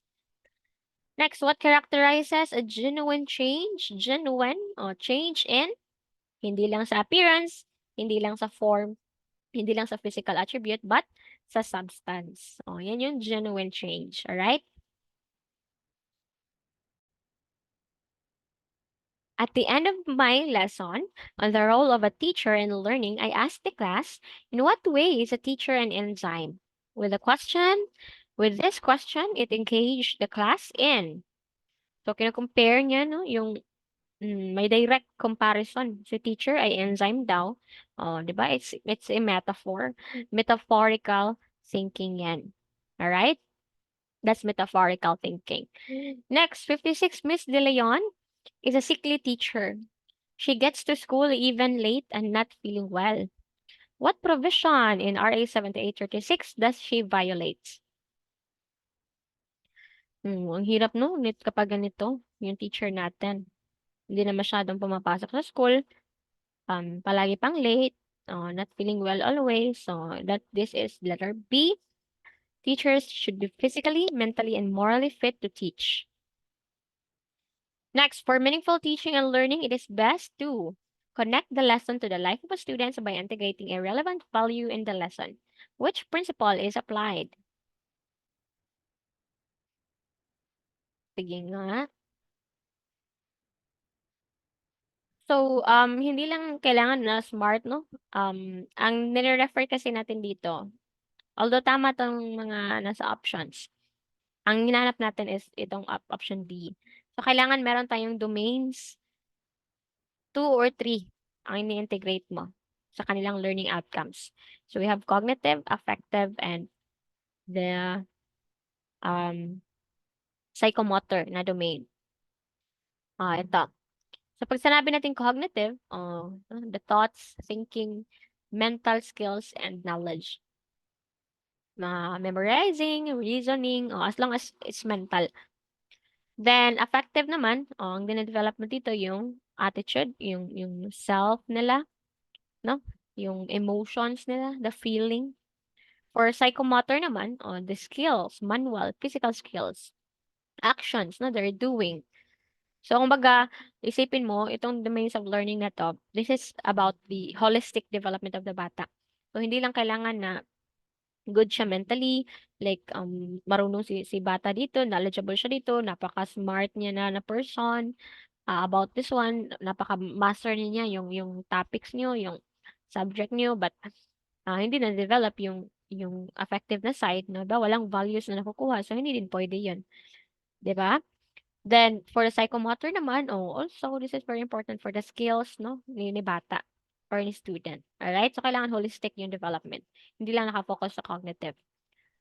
Next, Teacher Clara's lesson was on what a man can do to arrest climate change. She made the students do the talking, arguing, and synthesizing. The lecture was made after the students' lively discussion. To what approach did Teacher Clara use? This is very obvious. Siyempre, student-centered. Si teacher, hinahayaan niya yung mga bata, sila yung gumagawa sila yung nagsasalita, sila yung nag-argue, sila yung nag-synthesize. It is student-centered. Next, which must be primarily considered in the choice of instructional aid. This one. Now, let's give always emphasis on the objectives, teachers, ha? It must be suited to the lesson objective. Alright? So, yan yung dapat, yung primary na dapat natin consider when selecting instructional aid. It should be suited to the lesson objective.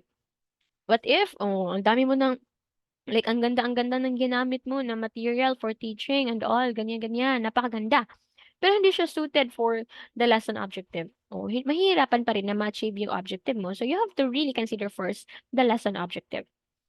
Next, 60. For lesson clarity and effective retention, which should a teacher observe according to Bruner's theory? So, si Bruner, kilalang kilala si Jerome Bruner. Siya yung nag-coin ng word na scaffolding, no? So, ano ba dito yung sagot natin? Begin the teaching at the concrete level, but go beyond it by reaching the abstract. So, ang kay Jerome Bruner is from concrete to abstract. No? Tandaan natin yung from inactive to iconic to symbolic. Concrete to abstract. Inactive. Yung mga bata na learn best through movement, through action. Then we have the iconic next, learning through images, through icons. And then kapag naging of higher age, symbolic na yung thinking. I mean, symbolic na yung learning modes, no? Learning through abstract symbols. Yan. So, Here lang pala, sorry. Dito pala, learning modes. Yan. Next, it is advisable to use realias all the time.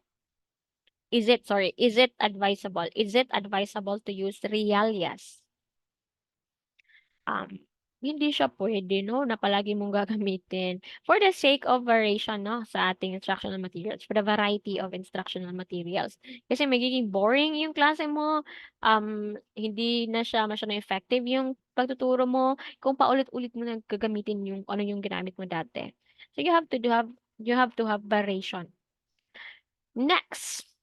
Again, mabilisan drills 'to ha, sa mga bago diyan, nakakapanood pa lang. So, I read the questions, then the answer immediately since it is final coaching and konting-konti na lang yung oras natin 'no, for the board exam. And siyempre, I'm pretty sure alam niyo na itong mga concept na ito. You've read this one somewhere, no, the basic, the fundamentals. So just bear with me. If I am too fast, then you can just watch the video again. But this is for the sake of those, especially um like malapit na talaga ang board exam, so gusto mo talaga 'no, na mabilisan na lang ang lahat, marami kang natututunan, gano'n, ganyan. Kasi ganyan din ako dati. So, if you want to watch again, then you can just watch it again, alright? So, don't worry if masyadong mabilis, you still have time, you can just watch it again, you know? So, just bear with me and chill ka lang diyan. Next, I intend to inculcate in my students the value of order and cleanliness. I begin my lesson by asking them to share their experiences about the dirtiest and the cleanest place they have seen and how they felt about them. From there, I lead them to the consequences of dirty and clean home of surroundings. In my lesson development plan, how do I proceed? O yan. So, nandiyan na yung sagot natin. Inductively. O, ito yung tandaan natin ha. Pag sinabi nating inductive, that's specific to general. Now, sa situation here, si teacher, nag-ask pa siya, nagpapabigay siya ng examples, oh, until such time, na-introduce niya yung general concept, yung lesson. So, nagsisimula siya sa examples, sa specific. Oh, that's inductive, from specific to general. Ang deductive, that's general to specific. Alright? Next, among the wide variety of assessment procedure to evaluate and measure learning progress, which is most useful in evaluating a dance performance. Dance performance ha? So, hindi na quizzes. So, ang test na word is very just ano lang siya, very generic siya, maraming type of test. Then hindi din siya essay. So, siyempre observation, no? Observation. And dapat may rubrics, no? May rubrics na fina-follow. So, ano ba yung rubrics? Ito yung guideline for rating a student's performance. No? A rubric is scoring tool that lists the criteria or what counts for a piece of work. An evaluation tool that describes quality of work on a range from excellent to poor. A communication tool. Dapat may rubric ka na pina-follow. Yan yung magiging guide mo kasi, no, in rating the student. So, hindi yung basta-basta lang, ay, okay, maganda, yung ganito, ganyan. Based on your mode lang, no? Based on like your emotions. Hindi pwede yun. Dapat may pina-follow ka na criteria. So, meron tayong holistic and analytical rubrics, no? So, pag holistic, no, it provide a single score based on an overall impression of the student's performance on a task. Yung advantage niya, madali lang siya i-score. It provides overview of the student achievement, pero yung disadvantage niya, hindi siya nabibigay ng detailed information. May be difficult to provide one overall score. Then, analytic naman, analytic rubrics provide specific feedback, ano, along several dimensions. More detailed feedback. Maraming mga criteria na kina-consider. Na scoring more consistent across students and grades. Time-consuming lang siya. Alright? Sige. Next, number 64. Which illustrates a proactive approach to discipline. Proactive. Ano ba yung proactive? Ito yung nangyayari pag si teacher, tinatry niya na i-eliminate yung problema before pa man mangyari. That's proactive. Sige. Sagot natin dito, letter B. Basahin natin yung letter A, ha? Teacher starts giving rule and only after a violation. Or this is reactive na. No, reactive na to kasi tapos na, nade-deal na niyo yung behavior ng nandiyan na yung problema when it becomes a problem. Letter C, teacher brings the principal to the principal, the two boys engage in a fight. O, 'di ba? So, nangyari na, nag-away na sila. So, letter D, teacher reprimands a misbehaving student. So, nag-misbehave na siya. So, ang proactive dito, yung ginawa ni teacher, um, prevent niya yung problem. Letter B, teacher arranges the chairs to allow for a smooth traffic flow. O yan, this is proactive. Kasi baka anong mangyari no kapag hindi arrange yung chairs, o baka may ma, ma-injured, o 'di ba? Ang maraming pwedeng mangyari. Kaya i-arrange dapat ang chair. O ina-arrange na ng teacher. So, sinisi nila niya na baka may masamang mangyari dito, o kaya i-arrange ang chair. That's proactive. Next, which is implied by a positively skewed distribution. Positively skewed. A skewed is it's derivation no, of from the normal in the shape of the distribution. So kapag positively skewed, the scores are low. Yan. So the skewedness kasi is referring to the tail.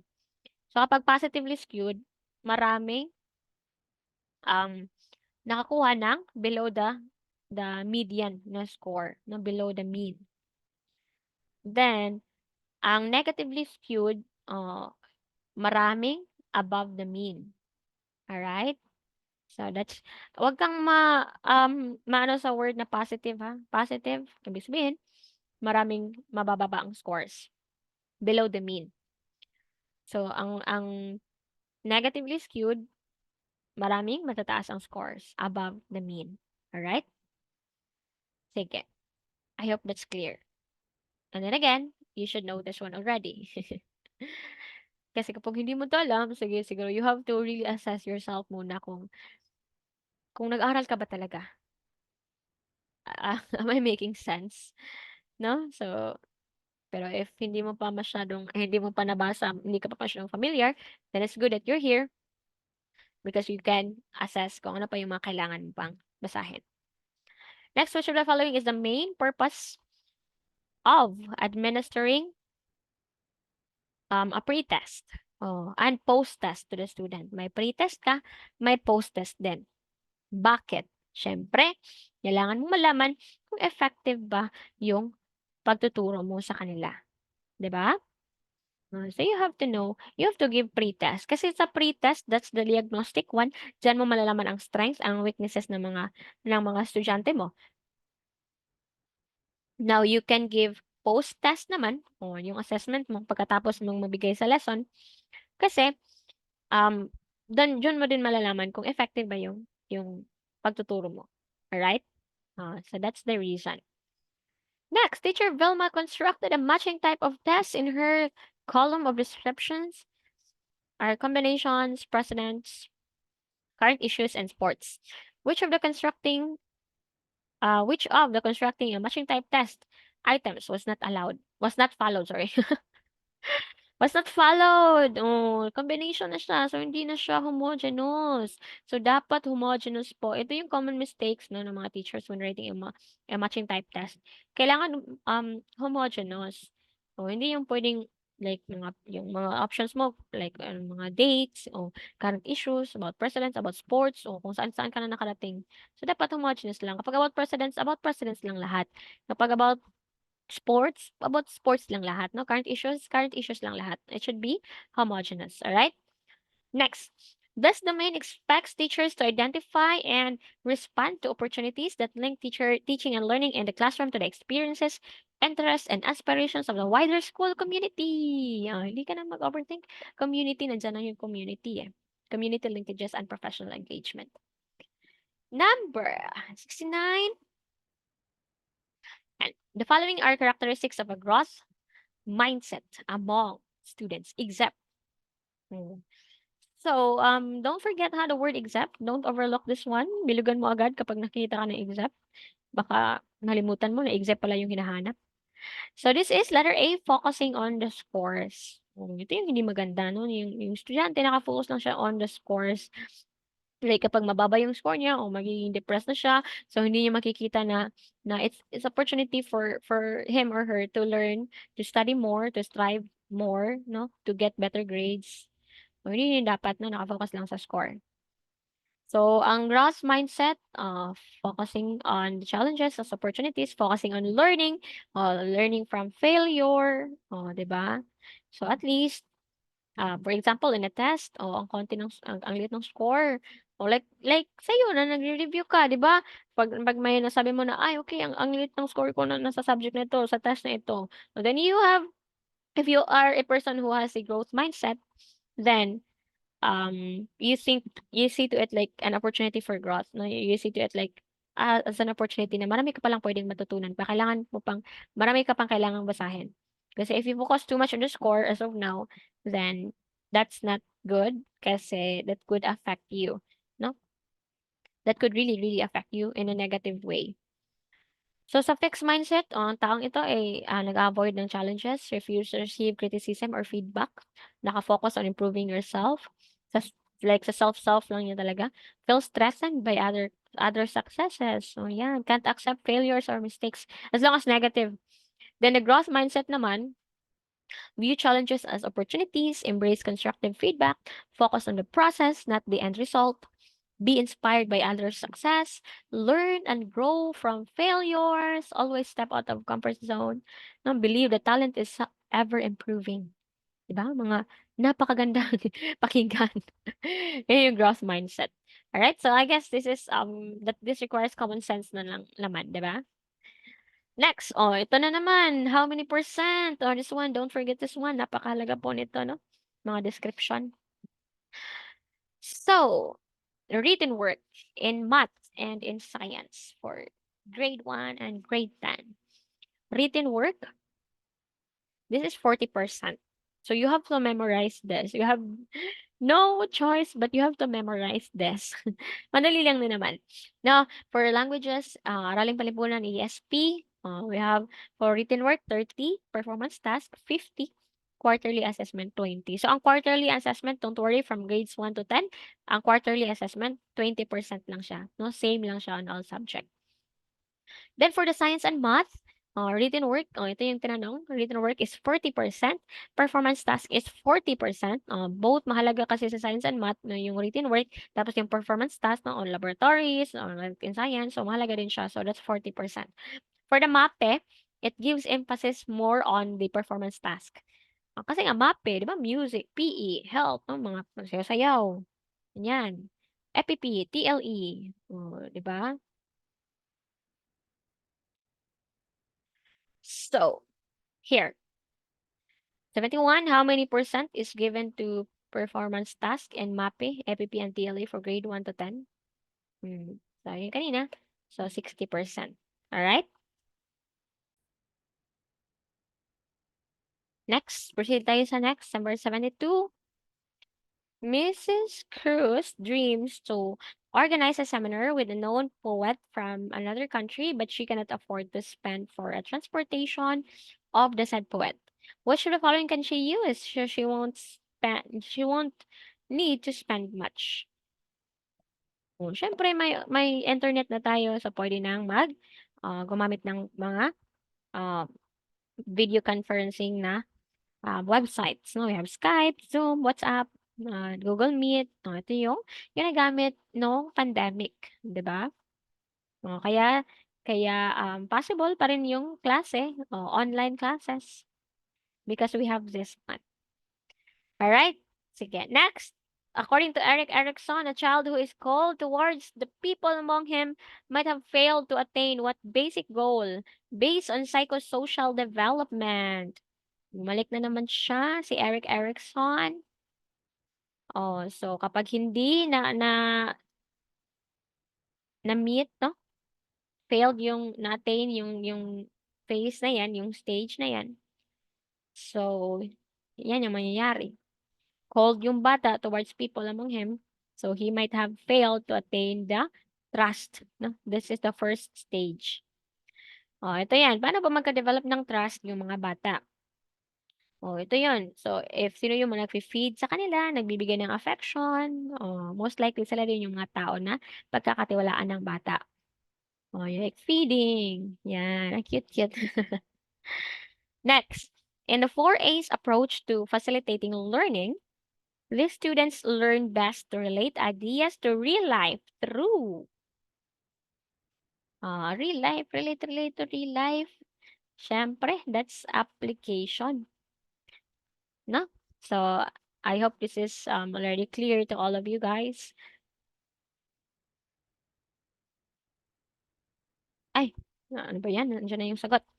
Which test is subjective and less reliable for scoring and grading? Oh, syempre that's the essay. Kasi essay is subjective kasi. Completion, true or false, matching type, mga objective siya na test. Like the same with the let, no? It's an objective test. May sagot talaga. May hinahanap talaga na sagot. So hindi siya essay. So kaya siya less reliable kasi prone to bias or subjective kasi yung essay. Ito na pala siya. Objective and the subjective. Right? Sige. Next. For a positive learning environment, it is good to make clear that an individual's beliefs and activities should be understood by others. This is cultural relativism. No? Cultural relativism. You should not judge other people based on your own culture, ha? So, meron tayong mga terms na tawag ditong ethnocentrism. Ito naman yung ano 'tong ethnocentrism?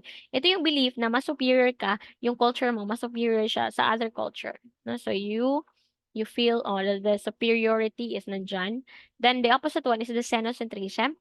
Ito naman yung belief na yung culture ng ibang tao ay mas superior kaysa sa culture mo. And most likely, marami tayong Filipinos na ganito, 'no? Like parang iniisip natin na mas, maganda yung culture ng iba kaysa sa culture natin, o kaya ginagaya-gaya, o hindi na lahat 'no, not to be, not to stereotype, but marami 'no, maraming mga ganito talaga. Like for example, mahilig sa mga K-pop, no, sometimes like yung mga super fan, iniisip nila mas maganda yung culture ng Korea kaysa sa culture ng mga Filipinos. Again, hindi sa lahat, pero maraming mga ganyan, alright? So that's xenocentrism.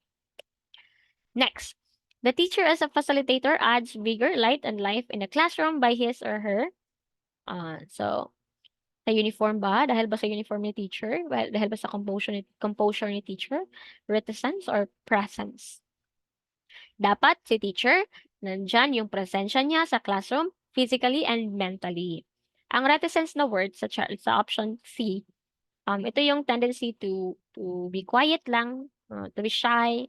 Dapat hindi tayo shy mga teachers, no? Dapat makapal yung mukha natin. So again, dapat nandyan yung presensya natin, ha? Sa classroom, physically and mentally. And sometimes this is really hard to do, especially if you have a problem at home. But then, as a teacher, hindi mo pwedeng dalhin yung problema mo sa bahay, sa classroom. Kasi iba yung personal life mo, iba yung professional life mo. As much as possible, no? Kahit hindi naman talaga, I mean, kahit medyo mahirap.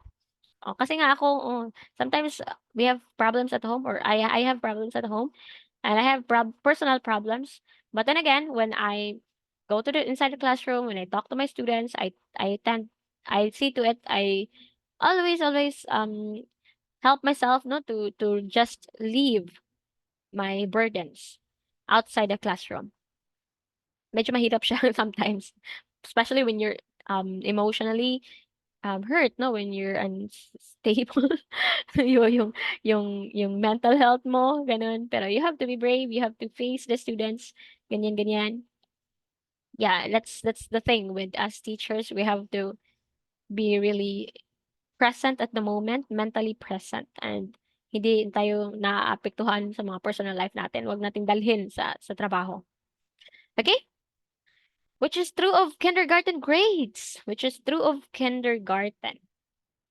So sa kindergarten, mayroong mga portfolios, mayroong descriptions. So walang numerical grades sa kindergarten. Hindi mo sila pwedeng bigyan ng grado. Ganito yung grado mo, 89. Ganito yung grado mo, 85. Yung grado mo, 80. O hindi pwede. Description lang, no?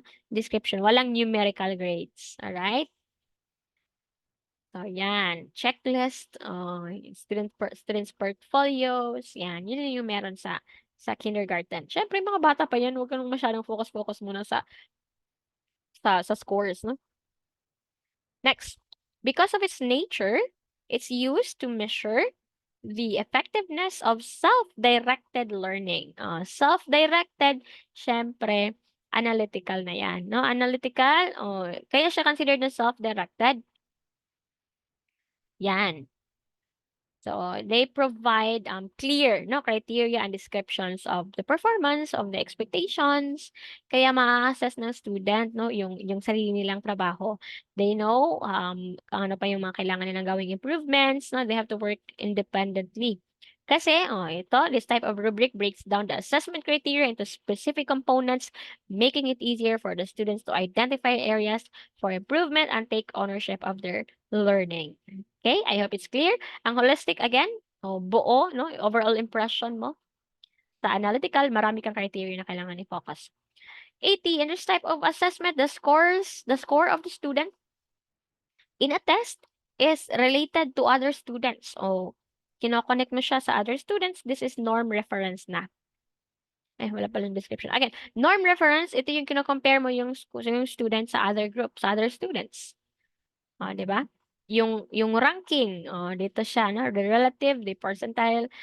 So, ang criteria naman, on the other hand, meron kang criteria, meron kang follow, kino-compare mo yung score ng bata sa certain criteria, sa certain standard. So, ang let ba ay norm or criterion? Ang let. It is norm for the top notchers. Kasi nirarank, no, ang top notchers. Binibase yung mga scores, yung mga matataas na scores, binibase sa other takers. And it is criterion in a sense na nakabase sa criteria. Meron tayong certain standard. We have to have to reach no certain percentage to pass the exam, which is 75%. Next, 81. Which of the following is an example of a diagnostic test? Diagnostic, ha? Oh, sige nga. Letter A, journal writing and discussion. Ang journal writing, di ba, that's more on reflection. That's after na, hindi na diagnostic. Diagnostic is a pre-test, before pa. Student achievement, after na rin yan. Quiz after a unit lesson. Unit. Di ba, unit, that's after the lesson, that's summative na. So, that's not the diagnostic na. So, this is a 10-item test to track difficulty of the student, to know their strengths, their weaknesses. Yan, that's diagnostic. Now, we have here also this term, assessment as learning for of and of. Pag sinasabi natin assessment as learning, helps the students to take more responsibility of their learning and fix personal goals for further learning. Ito yung tinitrain natin yung mga bata, sila na yung na mag-a-assess sila sa kanilang sarili. Ang for learning naman, before and during the process of teaching and learning, process of evidences for use by learners and their teachers to decide where the learners are in their learning. For example, nito yung placement test, formative test, diagnostic test, during sa kanilang, before and during, no, the teaching and learning process. The of naman, assessment of learning, ito na yung after, no, ito yung mga summative test.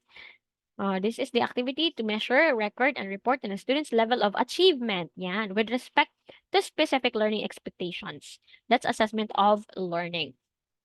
All right. Next, teacher Flora wants her students to work together harmoniously. This technique may be used in her classroom. Nandiyan na yung answer sa keywords, work together, syempre. That's cooperative learning. You want them to cooperate. No? You want them to work together. 83 of the following subjects which does not belong to performance-based subject in which direct instruction is effectively used. Performance-based. Yung music, syempre, performance-based yan. Science and mathematics, di ba? That palagi silang magkasama, no? So, may laboratory, meron ding performance. Like in solving, you have to let them perform also. So, ang sagot natin ito, values education. Kasi, tinuturo mo ito on their sa affection side nila, no? The affective na domain, the values education. It's not more on the psychomotor, on the skills. Okay? Next, using extrinsic motivation assessment, what could be the most noble motive in students pursuing a lifetime work and mission for the teaching profession? The most noble, ang pinaka noble dito. Letter A, promise of high rank. Noble ba yan? Iisip mo ng sarili mo, no? Yung prestige, yung high ranking in society. Letter D, respect that position in society. Siyempre, sa sarili pa rin. Letter B, or letter C, economic security and welfare. Sarili mo pa rin yan. It's about money. So, ang sagot natin dito ay letter B, social service to upcoming generations. No? Pinaka-noble. D, sabi ko nga kanina, pinakamaganda, no? The plastic one. Teacher Dada wants to test students' acquisition of declarative knowledge. So, ano ba yung declarative knowledge? Ito yung knowledge that is referring to facts, no? To information about a topic, no? So, it is focusing more on the type of knowledge that focuses on what rather than the why and the how. So, declarative, syempre, yung mga short answer test lang, no? Or recall, memorization, ganyan. So, yung mga, like, for example, like on dates, no? That's declarative na. Kailan ba ang end People Power Revolution? 'Di ba? So, ganyan, mga questions ganyan. Kailan namatay si Rizal? Kailan ipinanganak si Rizal? Saan siya pinanganak? O ganyan, yung mga tanong, yung may short answer lang, that's declarative knowledge. Based on facts, on what, no? Ganyan. Sige, who among the following does not have a progressive point of view of the curriculum? Mga mahalagang tao. So, ang sagot natin dito, hindi progressive hindi progressive. Si Philip Phoenix. Kasi si Philip Phoenix, nakafocus siya kasi entirely on the knowledge, no? On the subjects. Ang progressive is nakafocus ka sa student. 'Di ba? Student-centered, child-centered. Si John Dewey, or learning by doing. Hollis Caswell as well, Ken Campbell, Marsh, and Willis. Which form of the foundation of all cognitive objectives without which the next level of higher thinking skills cannot be attained. Kung wala ito, hindi ka makakapunta sa mas mataas na level. Siyempre, uuna yan sa simula. Knowledge, no? Kung wala kang foundation, wala kang knowledge, mahihirapan kang mag-comprehend, mahihirapan kang mag-analyze, no? Mahihirapan kang mag-breakdown. So, magsisimula yan siyempre talaga sa knowledge, no? Hindi ka makaka-synthesize, hindi ka makaka-apply that in life, hindi mo yan makayang analyze kapag in the first place, hindi mo muna alam.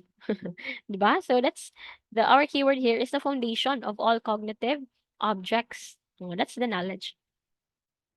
Who among the philosophers considered habits as reasons as equally important forces to be cultivated in education? Yan na. So, sabi niya, we are what we repeatedly do. Yun yung habit. That's Aristotle. Siyempre, si Aristotle yan, no? So, we are what we repeatedly do. If palagi kang nagsa-study dyan, iniisip mo na magpapasa at magtatap ka sa board exam, that will be, most likely, that will be the thing that will happen, no? So, yan yung habit na according to Aristotle. Na habit mo na mag-aral ka, ganitong oras, ganyan. Hindi ka magtatamad-tamad dyan, hindi ka magpo-procrastinate. Next, what is the primary response factor is considered, what primary response factor is considered by essay questions? Pag essay ba, nakafocus ba siya sa factual information? Di ba, sometimes magbibigay ng, most likely, magbibigay ng opinions, di ba? Less time ba for construction and scoring? Nako, hindi. Kasi essay, mataas. Kailangan mo basahin yan. Originality though, it's also true na kailangan original din, pero some of the information na meron diyan ay siyempre hindi kanila, 'no? Kailangan, kukuha sila, may pinagbabasihan sila. So, it's the wide sampling of ideas. Dito din mate-test, ano ba yung ideas na meron sa bata, ganyan. So, wag lang gumamit ng ChatGPT, 'di ba? Take note teachers, we should know kung paano din merong site din to test if ChatGPT or AI generated ba yung essay or yung output ng bata. Next, under the 1987 Philippine Constitution, which has been provided as official languages for purposes of communication and instruction. Syempre, that's Filipino and English. Okay, Filipino and English. Which of the following ideas is a fallacy of stereotyping that is unfair to student learners? Again, fast drill ito. I'm assuming you read all the options already, no? Based sa mga sinagutan niyo dati. Based sa form, no? Na binigay sa inyo. So, is this, the fallacy? Anong sagot natin dito? Siyempre, this is letter D, no? All students from peasant communities are dull. Oh, hindi naman, di ba? Most likely nga, yung mga nagtatap pa nga sa board exam, galing sa probinsya, no? Sa mga mahihirap na pamilya. Oh, di ba? So, hindi siya, it's a fallacy, no? It's stereotyping. Next, what is the most appropriate role of teachers in the community with respect to their examples and conduct? Examples. So, syempre si teacher ay isang role model. Hindi superior, hindi elders, hindi village watchers. So, we lead by example, mga role models ang teacher. Kapag lalong-lalo na sa elementary, kapag si teacher nakita ni bata, nakita ni estudyante na, hala si teacher na nagsisigarilyo or si teacher nagsusugal-sugal, 'di ba? So masamang ehemplo 'yon sa mga estudyante. And aminin niyo, nangyayari talaga 'yan, 'no, dito sa Philippines. And 'yan mahirap talaga sa ating mga guro. Dapat role model tayo. 'Di ba? Ang hirap 'no, for example, like you're a person who are very extrovert, you go to different parties and all, tapos may makikita kang student doon, o 'di ba? Parang, hala si teacher nag-party-party. Wala na ba tayong right na gano'n? Kasi we lead by example, kailangan talaga role models 'no, ang teachers. 'Di ba? Parang unfair 'no? Kasi hindi naman ganyan 'no, ang other like mga engineers and another profession, puwede naman nilang gawin 'yan, o kaya puwede silang mag-party-party and all. But for teachers, meron na siyang ibang notion, meron siyang ibang dating kapag guro. Kaya nga palagi nilang sinasabi na, "Teacher ka pa naman, ganito ganyan, bakit ganito ganyan?" Oh, 'di ba? 'Yan palagi yung naririnig niyo 'no, sa society natin. Kasi nga role models ang teacher, so dapat perfect si teacher. Gano'n na talaga yung thinking. But we're humans, no? Next, 2023, given the oldest historical understanding of a teacher, which of the following is closest to the idea of the first teachers who were parents or elders transmitting norms? Siyempre si teacher o guardian. Kaya nga we are, 'di ba, the guardians are the parents, and teachers, we are the second parents. No? We are also the guardians of the students inside the classroom, inside the premises of the school. As a teacher, how will you best understand the need to nourish the child along the action? Man does not live by bread alone. Mhm. Siyempre, need to, ano kaya, teach human values. No? Man does not live by bread alone. So, ito yung common expression, meaning that people need more than material things to truly live. Kailangan din natin ng human values. Kailangan ituro din yan. Which of the following qualities is most becoming of a professional teacher? Most, ha? Sige nga. Yung pinakamabigat dito, syempre, meron kang pagmamahal sa profession mo.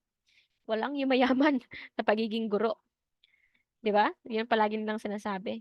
Kaya ang iba, pumunta na sa ibang bansa, ang iba huminto sa pagtuturo. Dito talaga kung love mo yung profession mo, ito yung pinakamabigat 'no, na rason of becoming a professional teacher. love of the profession, because everything will follow. If you love what you do, everything will follow. Can a licensed teacher go back to teaching even if he or she has not taught for the past 5 years? No, syempre. Pero, uh, pero makukumpleto niya yung additional 6 units of professional and 6 units of specialization and school recognized by the government, pwede bumalik si teacher. 'Di ba? Sige. Which is the first step in planning periodic test. Ito na naman. Ini-emphasize ko na naman sa inyo ang importance ng objectives. Huwag na huwag niyong kakalimutan yung objectives, ha? Palagi kang babalik sa objectives mo. Yan yung pagbabasihan mo kasi. Pati na sa assessment mo, kung na-achieve ba siya, yan yung pagbabasihan mo. Kapag meron kang objectives, meron kang direksyon. Magbibigay ito sa iyo ng direksyon, no? Kung ano yung gusto mong ma-achieve, paano mo siya gusto ma-achieve, as long as meron kang gustong makamit, it will be your guiding path, no? It will serve as your guiding your path, no? Yan. O kaya nga kapag objective mo na goal mo na magta-top sa board exam, it would be um best na gustong-gusto mo na talaga yan, no? That's really your goal. Hindi ka magda-doubt sa sarili mo because you will have i i-path na gusto mong tahakin. No, if gustong-gusto mo, if objective mo na mag-top sa board exam, o alam mo kung ano yung dapat mong gawin. Gusto mo na pumasa sa board exam, alam mo kung ano yung dapat mong gawin. So you have to have the objective. Napakahalaga ng objectives. What is the meaning of TOS? O yan. Siyempre, that's the table of specification. No? TOS, table of specification. Teacher Anna set 85% accuracy in a test on predicting the kind of weather given 5 different atmospheric conditions. Her student Nadine obtained a score of 82%. It can be interpreted as what? 85 yung accuracy test, ang score niya na din, 82. Huwag ka na mag-overthink. Siyempre, hindi niya na-meet ang standards by 3%. Alright? Huwag ka na mag-overthink. That's the answer already.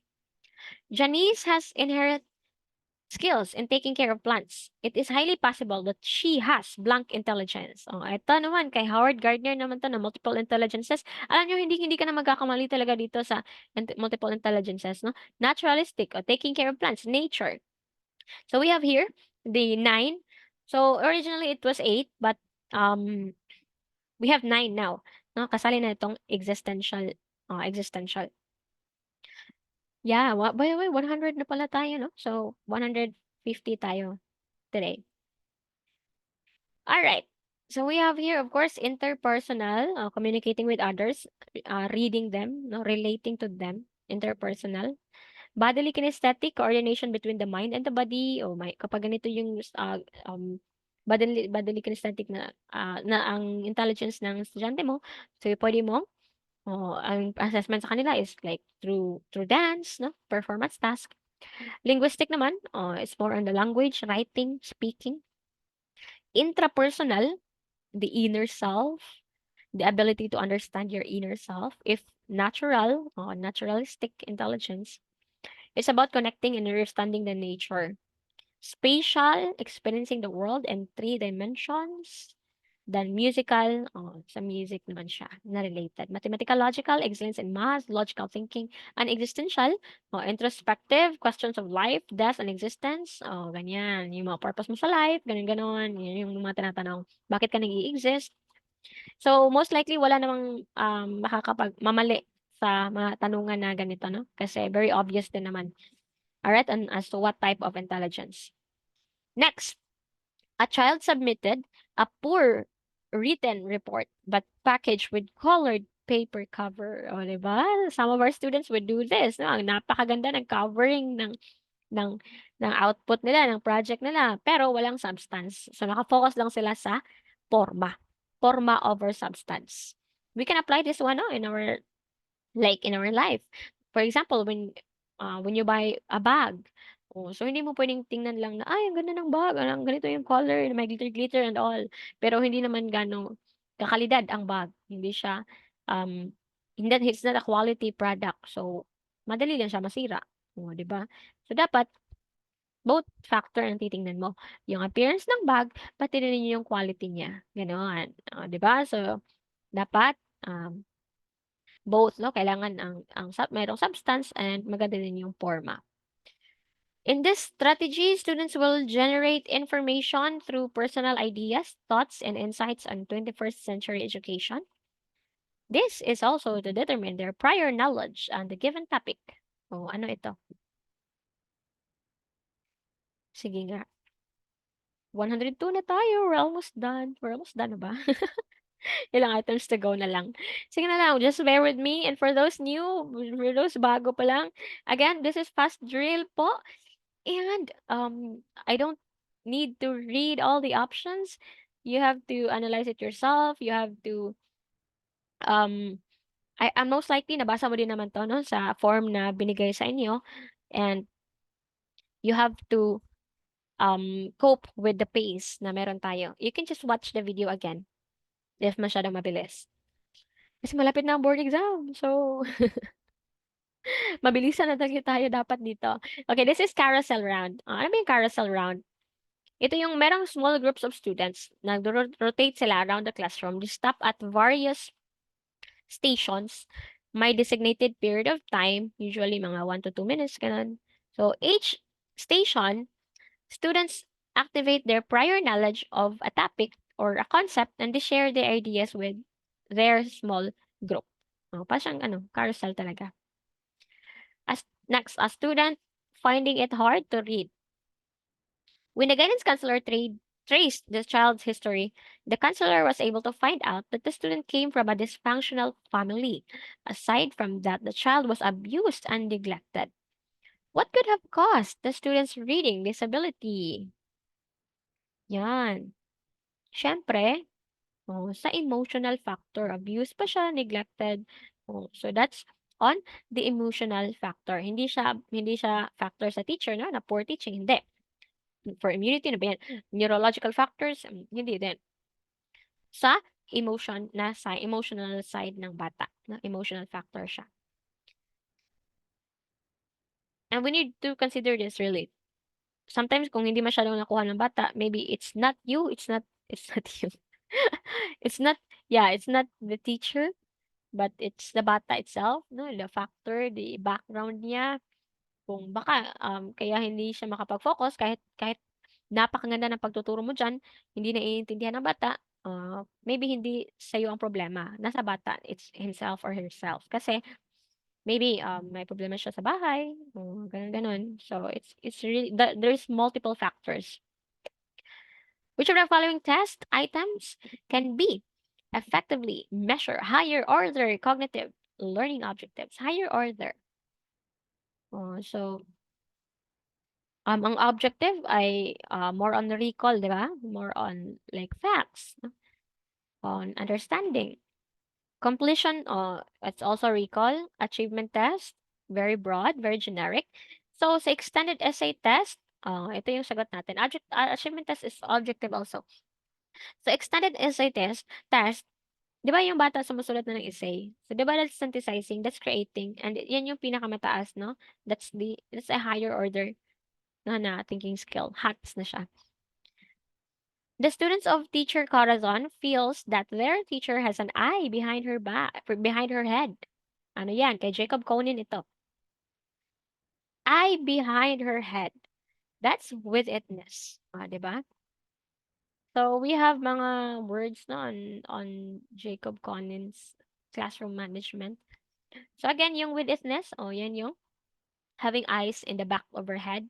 So, as teachers, kailangan alam natin, no, kung ano yung nangyayari sa sa loob ng classroom. Oo. Keen yung eye natin na tingnan, ganito ganyan, si ano, ganito ganyan, ginagawa niya, 'di ba? Ano pa? Another term ni Kunin is yung stimulus boundedness. Ito yung nangyayari kapag si teacher, yung attention ni teacher ay easily or suddenly interrupted siya by mga extraneous stimulus. Kumbaga, for example, nagtuturo si teacher, may dumaan na ano, nagtitinda ng ice cream sa labas ng class ng paaralan. Tapos si teacher mahilig siya sa ice cream. Ang nangyari, distracted na si teacher, hindi na siya makapagturo masyado ng maayos. Kasi iniisip niya yung ice cream. 'Di ba? So that's stimulus boundedness. Ano pa? Yung word na thrust. Thrust, ito yung nangyayari kapag sinagad mo agad, no? Binigyan mo agad ng ganitong mga activities, hindi mo pa nga na-assess kung alam na ba 'to ng mga estudyante, may ano ba yung mga knowledge, previous knowledge nila, prior knowledge nila about this one, 'di ba? So, yun some lang, ano, mga terms of Jacob Conant. And also we have flip-flop, flip-flop, flip-flop, yan. So, ito yung nangyayari kapag si teacher, ano, um, nag-change siya ng activity, no, from current activity to a different one, tapos babalik naman ulit siya, tapos pabalik naman siya ulit sa other activity, sa other lessons, other task, o 'di ba? Parang ganun. So, that's flip-flop. Then we have overdwelling as well. Ito yung nangyayari kapag si teacher nagfo-focus siya too much, na nabibigay siya ng too much time on just one topic. So, it's time consuming, the lesson will slow down. That's overdwelling. Next, Teacher A would like to cover a wide variety of objectives in the quarterly examinations in his English class. Lesson on subject-verb agreement. Which of the following type of test is most appropriate? Tingnan niyo ha, wide variety of objectives. Objectives. So, hindi natin pwedeng isagot si essay. Essay is subjective. So, alin ba dito yung mas may wide na variety? Siyempre, sa multiple choice. Ano ba example nito? Pinaka-example nito si let. 'Di ba? Ang let. Ang wide ng scope ng let. Ang daming topics. Ang dami, dami, dami, dami talaga. And it's a multiple choice test. 'Di ba? So, wide variety of objectives. Ang daming iti-test sa inyo sa let, 'di ba? So that's multiple choice yung sagot natin. Next, 107. Once the grading period is done and all grades are recorded to whom the teacher will present the grades immediately.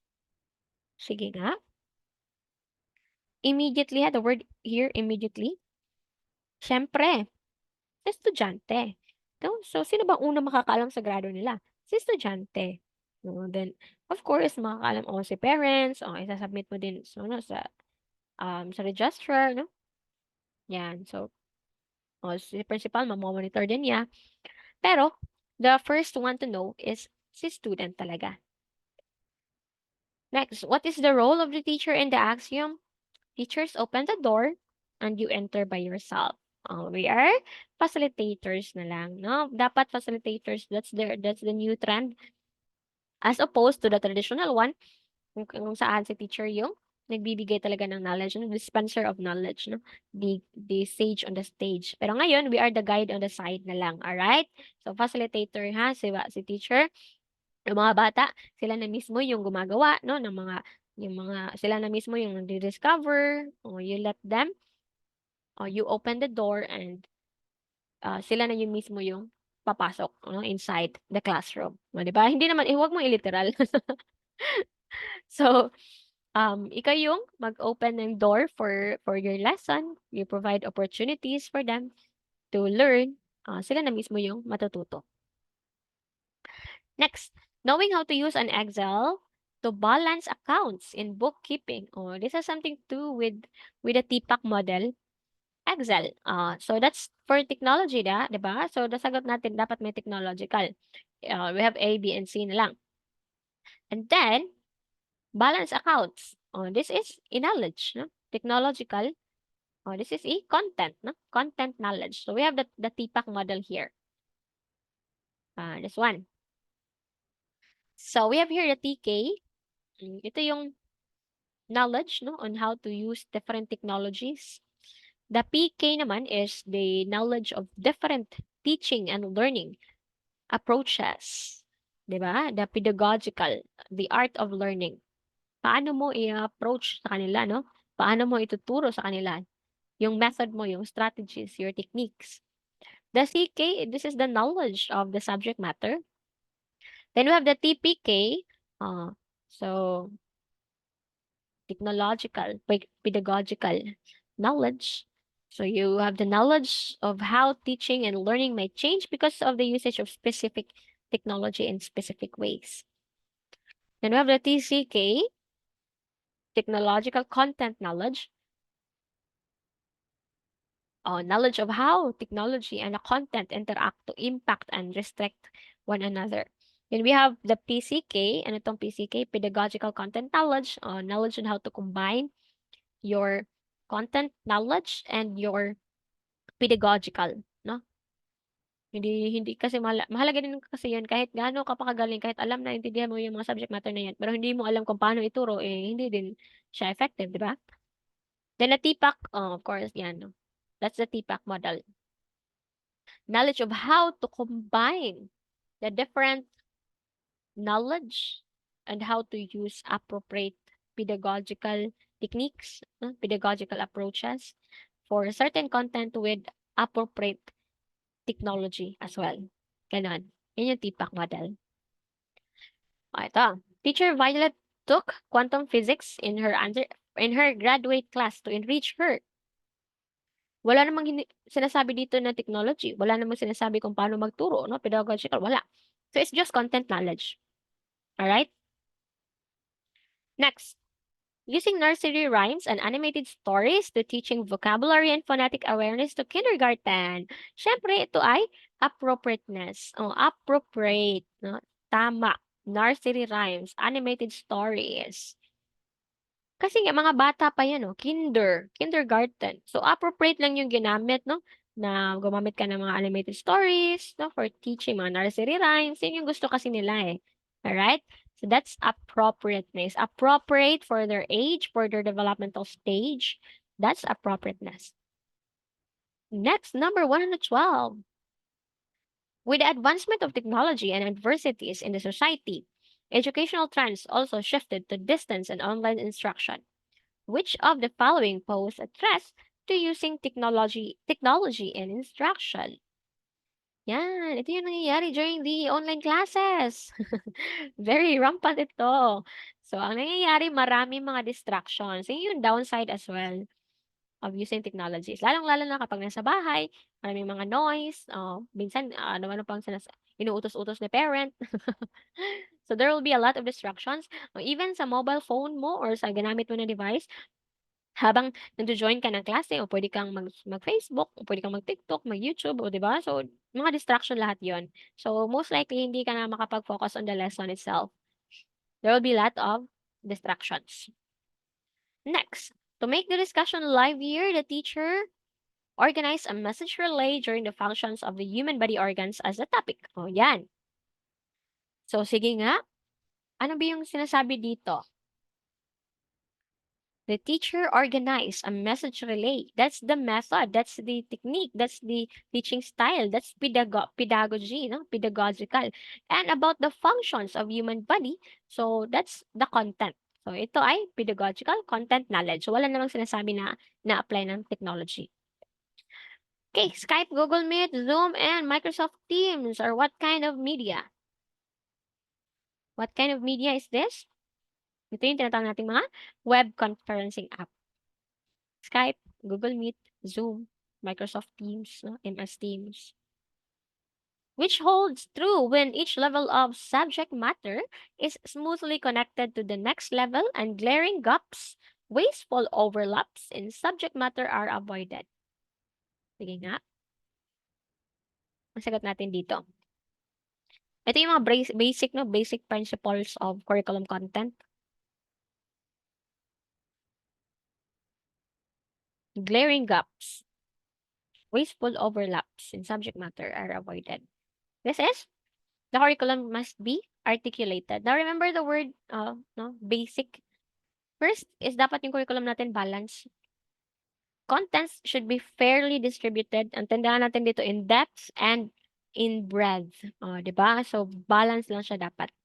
Then, ang articulation naman, yung sagot natin, as the content complexity progresses with the educational levels, example, grade 1 o naging grade 2, vertically or horizontally, across the same subject, across the same discipline, dapat smooth yung connection or bridging, no, ng pag articulate mo sa lesson. Kaya nga, ang yung sagot natin dito, articulated. Kasi the subject matter is smoothly connected to the next level. Yan. So, tinitingnan mo yung mga gaps, yung mga overlaps, para ma-avoid nyo no, yung mga overlap. Then, the next one is we have sequence. The logical arrangement, sequence, no, arrangement of the content. That's referring to the sequence or the order. Then we have the next one, integration. The content in the curriculum does not stand alone or isolation. Kailangan in some ways, it is related, it is connected to other contents. The last one is we have continuity. Continue lang, no? The content when viewed as a curriculum should continuously flow as it was before, not to where it is now and where it will be in the future. It should be perennial, diba? It should endures time. Continue lang, no? Continuity. Number 16, it can be defined as an object, equipment, or system that can be used to maintain, increase, or improve functional capabilities of any person with special need. Ito yung tinatawag nating, ano? This is assistive technology. It helps the individuals with special needs.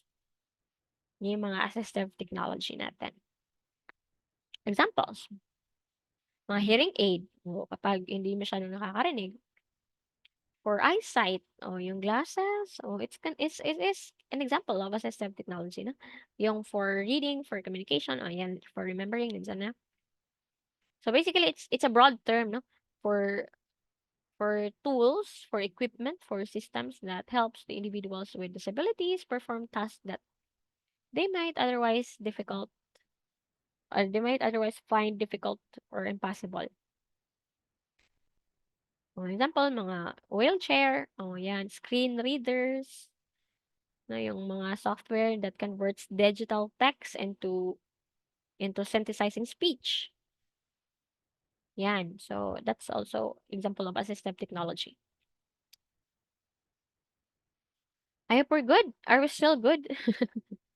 Dapat good tayo. Wala tayong choice, no? So you have to like be dedicated in your study sessions.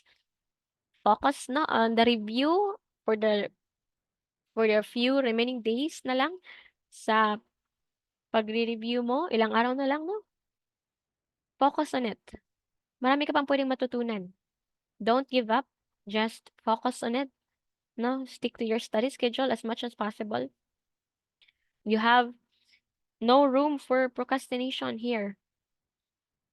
So you have to work hard. Mas maganda, no? Kapag tapos na board exam and pumasa ka na, deserve mo kasi alam mo pinaghirapan mo yan. Sige lang, pagtapos ng board exam, gawin mo kung ano yung gusto mong gawin. But as of now, you have to study. You have to really study. Kung gustong-gusto mong gumala, huwag muna. Kailangan mag-aral ka muna. Pag after the board exam, i-reward mo yung self mo kung ano yung gusto mong gawin. Okay? Just, as of now, you have to really study. You have to really study. You have to sacrifice. Kailangan mong, you get the point? Like, I hate people kasi na palaging sabi, gusto ko talaga pumasok na board exam, ganun. Pero wala kang ginawa. Wala kang ginawa. Like, you spend a little time lang sa pag-aaral. And it's not good. No, you have to work hard. You have to work hard for it. Kailangan hard-earned yan. Yung lisensya na yan. Itanong mo din, no? Sa sarili mo if deserve mo ba yan. You ask God also. Mahiya ka naman, di ba? Kung ano-ano na lang ginagawa mo. Gala-gala ka lang dyan. No, no, chill-chill ka lang dyan. Kung ano ba yung mga pinapanood mo dyan. Nood ka lang ng movies. Naglalaro ka lang ng games sa cellphone mo. Tapos, gusto mo magkalisensya ka agad. Ganun. Sometimes, hindi talaga ibibigay sa'yo yan. Lalong-lalo na, no? Kapag um, alam niya na hindi mo na para sa'yo. Do you get the point? I hope you do. Okay. Well, continue. Again, you have to study, ha? Napakahalaga niyan. Ilang araw na lang. Oh. But don't overwork. Don't overwork. Kailangan mo rin mag-rest sometimes. Pero, hindi pwedeng too much yung rest. Sige. A music teacher is careful in planning activities for each lesson. He praises liberally and rewards correct answer. O, reward, reward, reward. O, di ba? Alam na ito. This is operant conditioning. Pag sinabi natin classical and operant, so sa classical, this is kay Pavlov, Ivan Pavlov. Ang operant naman kay B.F. Skinner. Nagtandaan niyo sa classical o associate an involuntary response and stimulus based on involuntary reflexive behavior. So, ito yung famous kay Ivan Pavlov, the classical conditioning yung sa dog, the bell, and the food. Then, we have for operant conditioning naman, yung rat naman ni Skinner. So, the concept of reward and punishment. Pag nakita kang reward, reward, punishment, punishment, that's kay B.F. Skinner na operant conditioning. Okay? Sige. Anna goes with her mother in school. She enjoys the workplace of her mother. Which of the following ecological theories is illustrated by the situation? Oh, ito kay Yuri Brenner ito. Na system. Workplace ng kanyang mama. Yan ay exosystem. O, yan si Yuri Brenner. Ecological system. Sige. The social levels or the system. We have here, nandyan si child. Tapos yung microsystem, ito yung layer, the immediate environment niya. For example, the school, the family of the child care services, ano pa? Yung neighborhood, member ba siya of a certain organization, as long as it's the immediate environment. Then we have the mesosystem. Sa mesosystem, ito yung connection between the child's microsystem. For example, the connection between the child's teacher, and the parents. O, di ba kasi si teacher sa school, that's the microsystem of the bata. Si parent, that's the microsystem niya, the family. O, di ba? So, it's a connection between the microsystems. Ano pa? Between the church and the neighborhood. So, that's meso. Basta, connection siya ng mga microsystem. Then we have the next one, exosystem. Ito yung not directly involved si bata doon, pero nakakaapekto sa kanya. For example, the workplace ng kanyang mother, that's the indirect environments. The media, the mass media, yan, that's exosystem as well. Then we have the macro system. Dito na yung social and cultural values, the belief, the customs, the laws. That's the macro system. Then we have the chrono system. Chrono, time, no, changes over time. All right. So, let's just say example, the death, no, timing of parents' death. Di ba? So, as the changes over time, dun sa aging as well. That's chrono system. Basta may involvement ng time. Number 119. How will you interpret a student's 80 percentile score? O kapag percentile, 80%, ibig sabihin nun, higher siya sa 80% ng members of the group. Yan lang yun ha. For example, P20. O ibig sabihin, 20%, no, higher siya sa 20% ng members ng grupo or ng buong klase. Ano pa? P70 o percentile 70. Ibig sabihin, higher siya ng sa 70%. O, ganun lang yun. Ano yung number? That's the value na higher siya sa members of that group. Next, for continuing professional development seminar of the graduate in the doctorate level to meet standards, the outcomes should be in accordance with which level in the Philippine qualification framework. Yan. Doctorate level. That's level 8. Ito yung tandaan natin, level 1, NC1, 2, NC2, 3, NC3, 4, NC4, 5 is diploma, 6 is bachelor's degree, 7 is masteral, 8 is doctorate. And as of now, I'm still doing my level 7. Hindi pa tapos. So, kapag nakaabot ka na sa doctorate, tapos ka na dyan, level 8 ka na. Next. Among the following, the blank violates the code of ethics that every teacher prompts from. Acts disparaging the community. Sige nga. Ang sagot natin dito. Violate. This is imposing cultural bias to the community. as teachers, hindi tayo dapat ganito, no? Walang cultural bias to the community. Dapat fair, no? Bilang teacher, dapat fair ka. Hindi mo i-judge yung kultura ng mga nasa komunidad. Hmm. So, behave lang si teacher dapat. Next, what is the highest career stage of a teacher in the PPST? Higher, higher, higher. Highest, sorry, highest. Siyempre, distinguished teacher. All teachers in private schools are required to have a license. Are all teachers required ba sa private school? Well, sa realidad, sa nangyayari sa atin,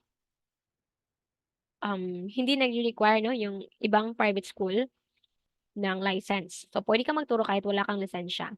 Pero, si LET, nakabase siya sa batas. Si LET, walang pake kung nagtuturo ka dyan sa private school kahit wala ka pang license. Pero, ang iniisip ni LET, ni PRC ay base sa batas. So, it is yes, no?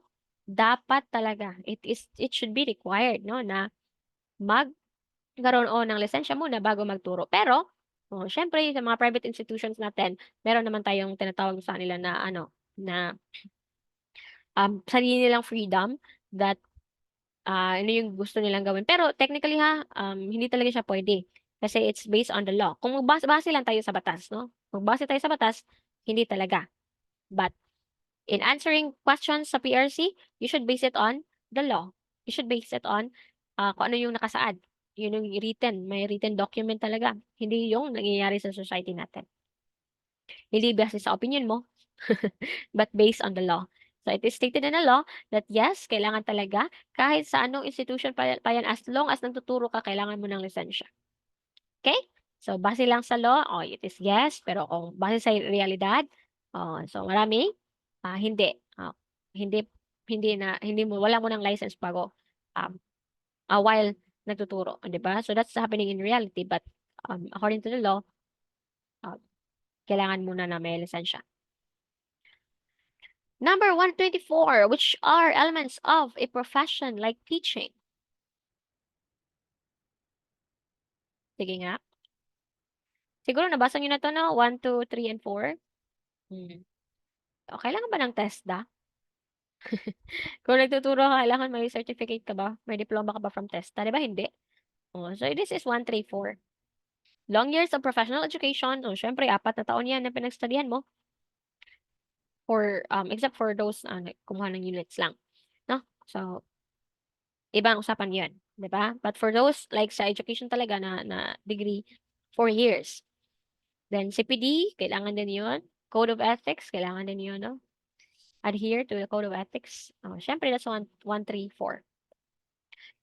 Who perceive learners not as passive receptionists of information, but the constructors of knowledge as they interact with the environment, as they reorganize their mental structures. O, nandyan na. Yung sagot, nandyan na sa option. Constructors of knowledge. Construct. That's constructivist. Ganito yung magsagot talaga. Yes, mind you. When you answer professional education, you underline keywords. Keywords lang talaga. Diyan magtatalo sa keywords. Kailangan sakto yung keyword na ina-underline mo kasi yun yung magiging basehan mo kung ano yung sagot mo. Alright? When a child says that the sun is sleeping at night, the child is in the pre-operational stage, particularly in what? Yan. Ito na naman si Piaget. Favorite to ni PRC. Sabi ko sa inyo, si animism. No? So, si child, binibigyan niya ng buhay yung mga inanimate object. Believe that natural objects and phenomena are alive. Children simultaneously hold rational and magical ideas. Ganyan, si bata, no? Magic. Number 127. Which pillar of learning describes the phrase unity and diversity? Oh, 'di ba? Unity and diversity, kahit diverse pa yan, kahit iba-iba pa yan, kailangan matuto tayong mag-live together. Learning to live together. We have here the 4 pillars and meron pang 5, learning to transform. No? 5 na siya. Learning to transform. So we have here learning to live together. Anong meron dito? So understanding others, 'di ba? For communication, conflict resolution, cultural sensitivity, multilingualism, yan yon. So matuto tayong dapat turuan din natin sila no na ma-respect no for the human dignity, for diversity, learning to be responsible, learning to be a citizen as part of the society. So learning to live harmoniously with other people. And then we have learning to be, ito yung kumbaga pinakamataas na no, learning to be self-esteem o emotional intelligence, critical thinking, cultural awareness, o independent judgment of the bata, sense of personal responsibility. Yan. Then ano pa? Learning to do. By the way, learn to be also additional the person is growing, no? Yung iniisip niya na there's room for learning. Learning to do is skill, ang pina-focus natin dito yung mga skills, the capacity to act, the ability to apply, no, the knowledge. Then we have the learning to, learning to learn, yan. So sa knowledge naman to, no, solid academic base, reading, numeracy, comprehension, ability to research and analyze. So kung titingnan nyo, it's almost the same with the domains of learning. Holistic dapat, no? Learning to learn. Oh, yan, the knowledge. Hindi din yan pwede na puro knowledge lang. Kailangan turuan natin sila na ng skills. Oh, that's learning to do. Learning to be. Oh, there's self-esteem, there's self-confidence, the room for growth, for learning, for personal development. Then learning to live together. Oh, this has something to do with the affective domain. So we have to teach them values as well. So it's for the holistic development. All right? Sige. Next, 128, Bandura's theory. Albert Bandura. The teacher who can be observed in school is the live model. Live model ang teacher, no? Na nasa school. Next, which of the following can best encourages participating by learners on the issue of family conflicts? Sige nga, on family conflicts. Oh, so ano ba yung best dito? Syempre, role playing, no? Maganda ito na activity for students. O gusto nila, o 'di ba, sa family may mama, may papa, o may nanay, may tatay, may mga anak, o 'di ba? So it is best to do role playing. Next, Brunner said that there should be revisiting an old curriculum and for full understanding of ideas. Ano ito? Si Brunner, the one who coined scaffolding. Pero pinasikat lang siya ni Vygotsky. So, this is spiral curriculum. Ganyan. Widening and deepening. Sa, let's just say, grade 7, for example, sa science, sa subject, sa grade 7 pa lang, meron ng physics, meron ng biology, meron ng chemistry, meron ng earth science. Until naging grade 10, meron na. No? Unlike before, nakafocus lang on one area. Pero dito, introduce siya on grade 7, hindi pa, introduction pa lang, hindi pa masyadong malalim yung mga concepts. Pagdating ng grade 8, it's deepening, it's widening. Pataas-taas na siya, no, on the level of difficulty. Tapos, grade 9, medyo malalim-lalim na talaga yung concept. It's for the level of difficulty is increasing also. And then for the grade 10, it's for the mastery of the content. So, the level of difficulty, again, is increasing. That's the spiral curriculum. And ito yung ina-apply natin ngayon, no, sa ating educational system. Next, a teaching cycle is not complete without what? Of learning. Is palagi ko sinasabi kanina, dapat merong assessment. Dapat naka-align yung assessment mo sa objectives. Yan. Merong curriculum, ano yung tinuturo mo, teaching, o paano mo i-deliver yung knowledge. Then, of course, the assessment. How will you find out na may natutunan yung mga bata na effective yung teaching learning style mo? Next, among thinking skills, analysis means. O yan na, si analysis. Kung nakikinig ka kanina sa Bloom's taxonomy, no? Si analysis, yan yung nagbe-breakdown ng complex information. Breaking down of complex information, yan si analysis. Remember that, ha? Yung, kung for example, bibigyan ka ng information dyan, pak, So, ang gagawin ng bata, kung i-analyze niya, i-breakdown niya yung information into simpler components, into simpler parts. That's analysis. Next, in conducting item analysis, teacher Andrea found out that more on the lower group got number 4 correctly. This means that the item is what? Sa ating assessment of learning, meron din tinatawag tayong discrimination, no? So it is to interpret regarding the student's abilities. So dito, nangyayari, 'di ba meron tayong lower group at merong upper group. Ang upper group mo, sila yung mga mas advanced no na students. The lower group, sila yung like sa regular lang na pace no or baga nasa palaging below the mean yung scores nila ganun. So nangyayari dito, napansin ni Teacher Andrea na yung item number 4, maraming nakatama from the lower group kaysa sa upper group. And it should be dapat si upper group, syempre mga mas advanced yun na estudyante, sila yun mismo dapat yung nakakatama doon. That could be may something na wrong with the question or ano kaya, 'di ba? So most likely, yun yung factor. Kasi nga dapat tama yung mga nasa upper group. So in this case, this is a negative discriminating power. Alright, negative discriminating power. Ang positive discriminating power, ito na yung nangyayari kapag more on the upper group ang nakatama. Pero more on the lower group ang nakatama, that's negative. Next, which test is measure?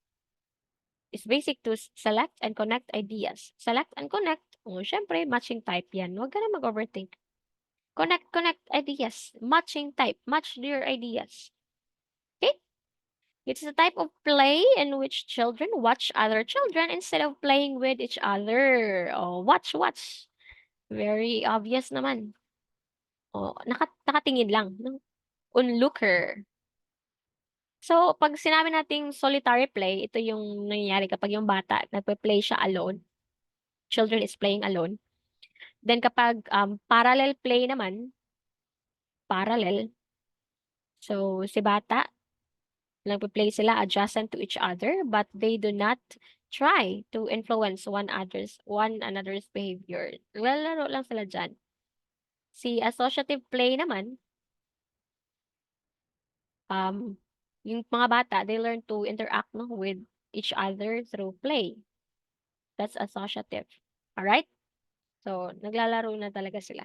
Ang parallel, sila, for example, dalawang bata, o naglalaro sila, may iba't iba silang laruan, wala silang pakialaman sa kanilang mundo. As long as nandyan lang sila naglalaro. Si solitary, siya mismo yung bata naglalaro alone. Onlooker is, yung bata nakatingin lang siya sa ibang bata na naglalaro. Teacher B wants to make a use of stimulated life condition, suitable for animals and plants living on land. Sa land. Kapag sa land, that's terrarium. Kapag sa water, that's aquarium. Alright? No, ito yung terrarium. The promulgation of Code of Ethics for Professional Teachers under Resolution 435 of PRC expressly covers teachers in all educational institutions at the following levels and implicitly, implied lang, hindi talaga explicit, hindi talaga sinabi sa document. Saan? Sa tertiary. No, sa tertiary. Sa higher education, sa college level. Hindi siya, implied lang siya, no, sa Code of Ethics talaga. So, okay lang, no, for other teachers. Kapag sa college level, so iba, no, yung approach, no, ng mga instructors compared to the basic education. How does novice learner acquire information? Novice. Pag sinabi natin novice, bago, new, no, novice. So, ang nangyayari, dito, siniselect niya lahat ng information talaga. Ang expert learner, selected lang yung information, yung mga important lang, meaningful information lang yung kinukuha. Pero si novice, lahat ng information. We should be an expert learner. Kasi lalong-lalo na sa LET, napakaraming information kung aralin mo lahat. It is impossible, 'di ba? So, alamin mo lang kung ano yung importante, kung ano yung relevant na information. Next, what kind of not we're almost done. Again, for those new or ngayon pa lang nakakita nito, if you've noticed, fast drill po tayo, no? Mabilisan po tayo. So, you should cope with the pace and since approaching na yung lot natin, so, fast drill po tayo ngayon. If you want to watch the video again, then you can. If you want to like read the options, if ngayon mo pa lang siya nabasa, for those hindi pa nakasagot sa form na binigay sa inyo, then you can like pause the video or you can just rewatch it again. Rewatch it again, that's redundant. You can just rewatch. All right. So, what's our answer here? What kind of knowledge processing was involved when a teacher asked his students to reflect on themselves as self learners? Thinking of your thinking, learning to learn, that's metacognition. Okay? Next, number 40, successful learners contribute to their own learning by assuming the following traits. Except, oh, ang hahanapin mo dito yung negative. Goal-directed, negative ba yan? That's positive. Dapat may goal ka, active ka, self-regulating as well. You look at yourself, kung ano yung mga kailangan mong panggawin, you assess yourself. So this is docile. Ano ba ibig sabihin ng docile? Docile meaning easily controlled or passive, no? Yan yung docile. Madali lang siyang, like for example, madaling mauto or madaling paikot-ikutin, gano'n. Yun yung docile. Next, number 141. How would you describe teachers Jasper's initiative in relating to everyone in class without playing favorite? Oh, sinasali niya lahat. Walang bias si Teacher Jasper. Siyempre, fair siya, no? Inclusive si Teacher Jasper. Sinasali niya lahat. Yan yung dapat personality din ng teacher natin. Huwag tayong mang-discriminate ng mga estudyante, no? Dapat, we see to it na silang lahat nabibigyan ng equal opportunities. Proponent of learning by heart, head, and hands. Kanina yan? Kay? Siyempre kay Pestalozzi, no? Pestalozzi, proponent of learning by heart, head, and the hands. Yan. So, yung effective teaching or learning activities, it should be embedded in the head. No? Essential siya for responsible for imparting the knowledge. Sa heart naman, it inculcates the individual's values, the sense of appreciation, or it touches the emotion. Pag hands, involvement in active learning, sa skills, sa learning activities. So it's basically just the same with the domains of learning. By the way, si Frobel, father of kindergarten. Next. Values of agreeable, disagreeable, or strong, sensual. Sensual, syempre, that's the pleasure. Kay Max Scalar hierarchy of values ito. So for una, values pleasure, sensual feelings, pleasant feelings. Ay, sorry. Vital values naman, ito yung about sa well-being, sa health, no? Spiritual values, natandaan mo dito is yung aesthetic value, the values of the right and wrong, values of pure knowledge. Then we have the last one, values of the holy. Ito yung beliefs, adoration, bless. Yan na yun. Next.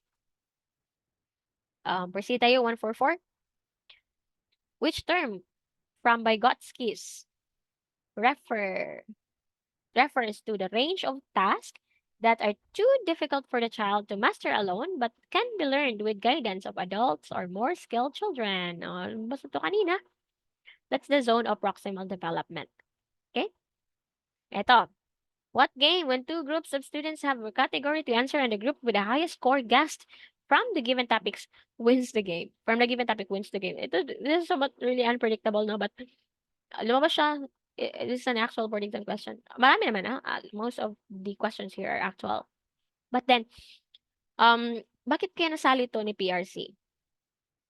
So, tingin niyo, bakit?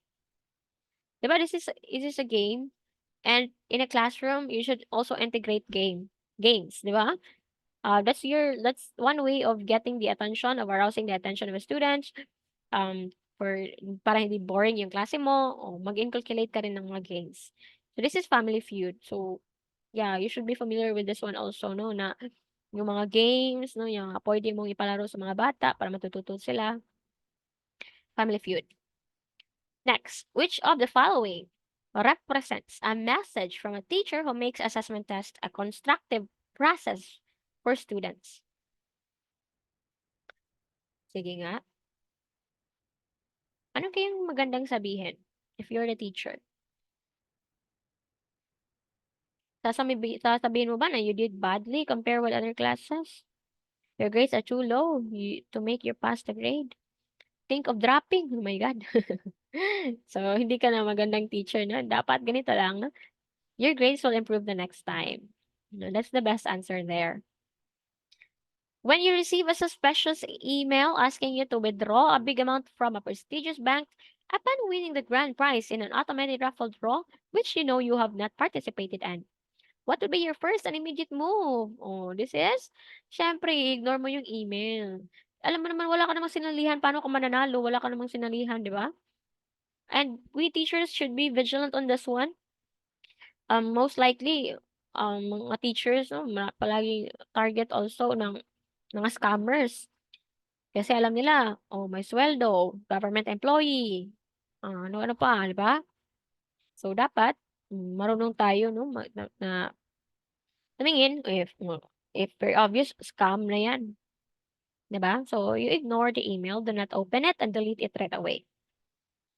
Next, what is the most important in monitoring the progress of the curriculum? Monitoring the progress. Progress. Tingnan niyo yung letter D. Limiting absences of students and teachers. Mahalaga din naman yun, pero hindi siya ganun ka mabigat compared to other options, no? So, syempre, yung progress, o yan, observing of learning outcomes and are accomplished, no? Babalik talaga sa objective. Letter C, determining the outstanding teachers. Oh, di ba? Grading of projects and maganda din naman. That's all important, but it's not of utmost importance when you talk about monitoring the progress of the curriculum. Di ba? It's on the learning outcomes, if na-accomplish ba siya. Next, yay! Owing to more flexible instruction, such as through group discussion and role-playing, how can seating arrangement be done? 'Di ba nga when we are in a classroom, yung seating arrangement natin puwede siyang dapat movable 'no, puwedeng mabago-bago. Kasi on different activities, it would be better if ang chair mo ay puwede siyang ma-arrange, um, in different na order, 'di ba? So, depending on your classroom activities. The last one, and we're done. Why did math teacher choose a web application that helps his students gain arithmetic through a game where players earn tokens and feel they are successful through a fun experience? Bakit kaya? Fun experience. Sila mismo yung sasali sila sa game. Di ba? Sabi ko kanina, mahalaga na kailangan alam mo rin yung mga games na yan. It keeps the student interested in your lesson. So this is because engaging yung um, yung ano mo sa kanila ng lesson, no? So, yan. We are done. And I hope you checked your scores sa form na binigay sa inyo. I-assess nyo, no, yung scores nyo. If kumusta ba yung scores nyo? And malapit na talaga ang board exam. And I'm excited. Are you excited or more on ka ba?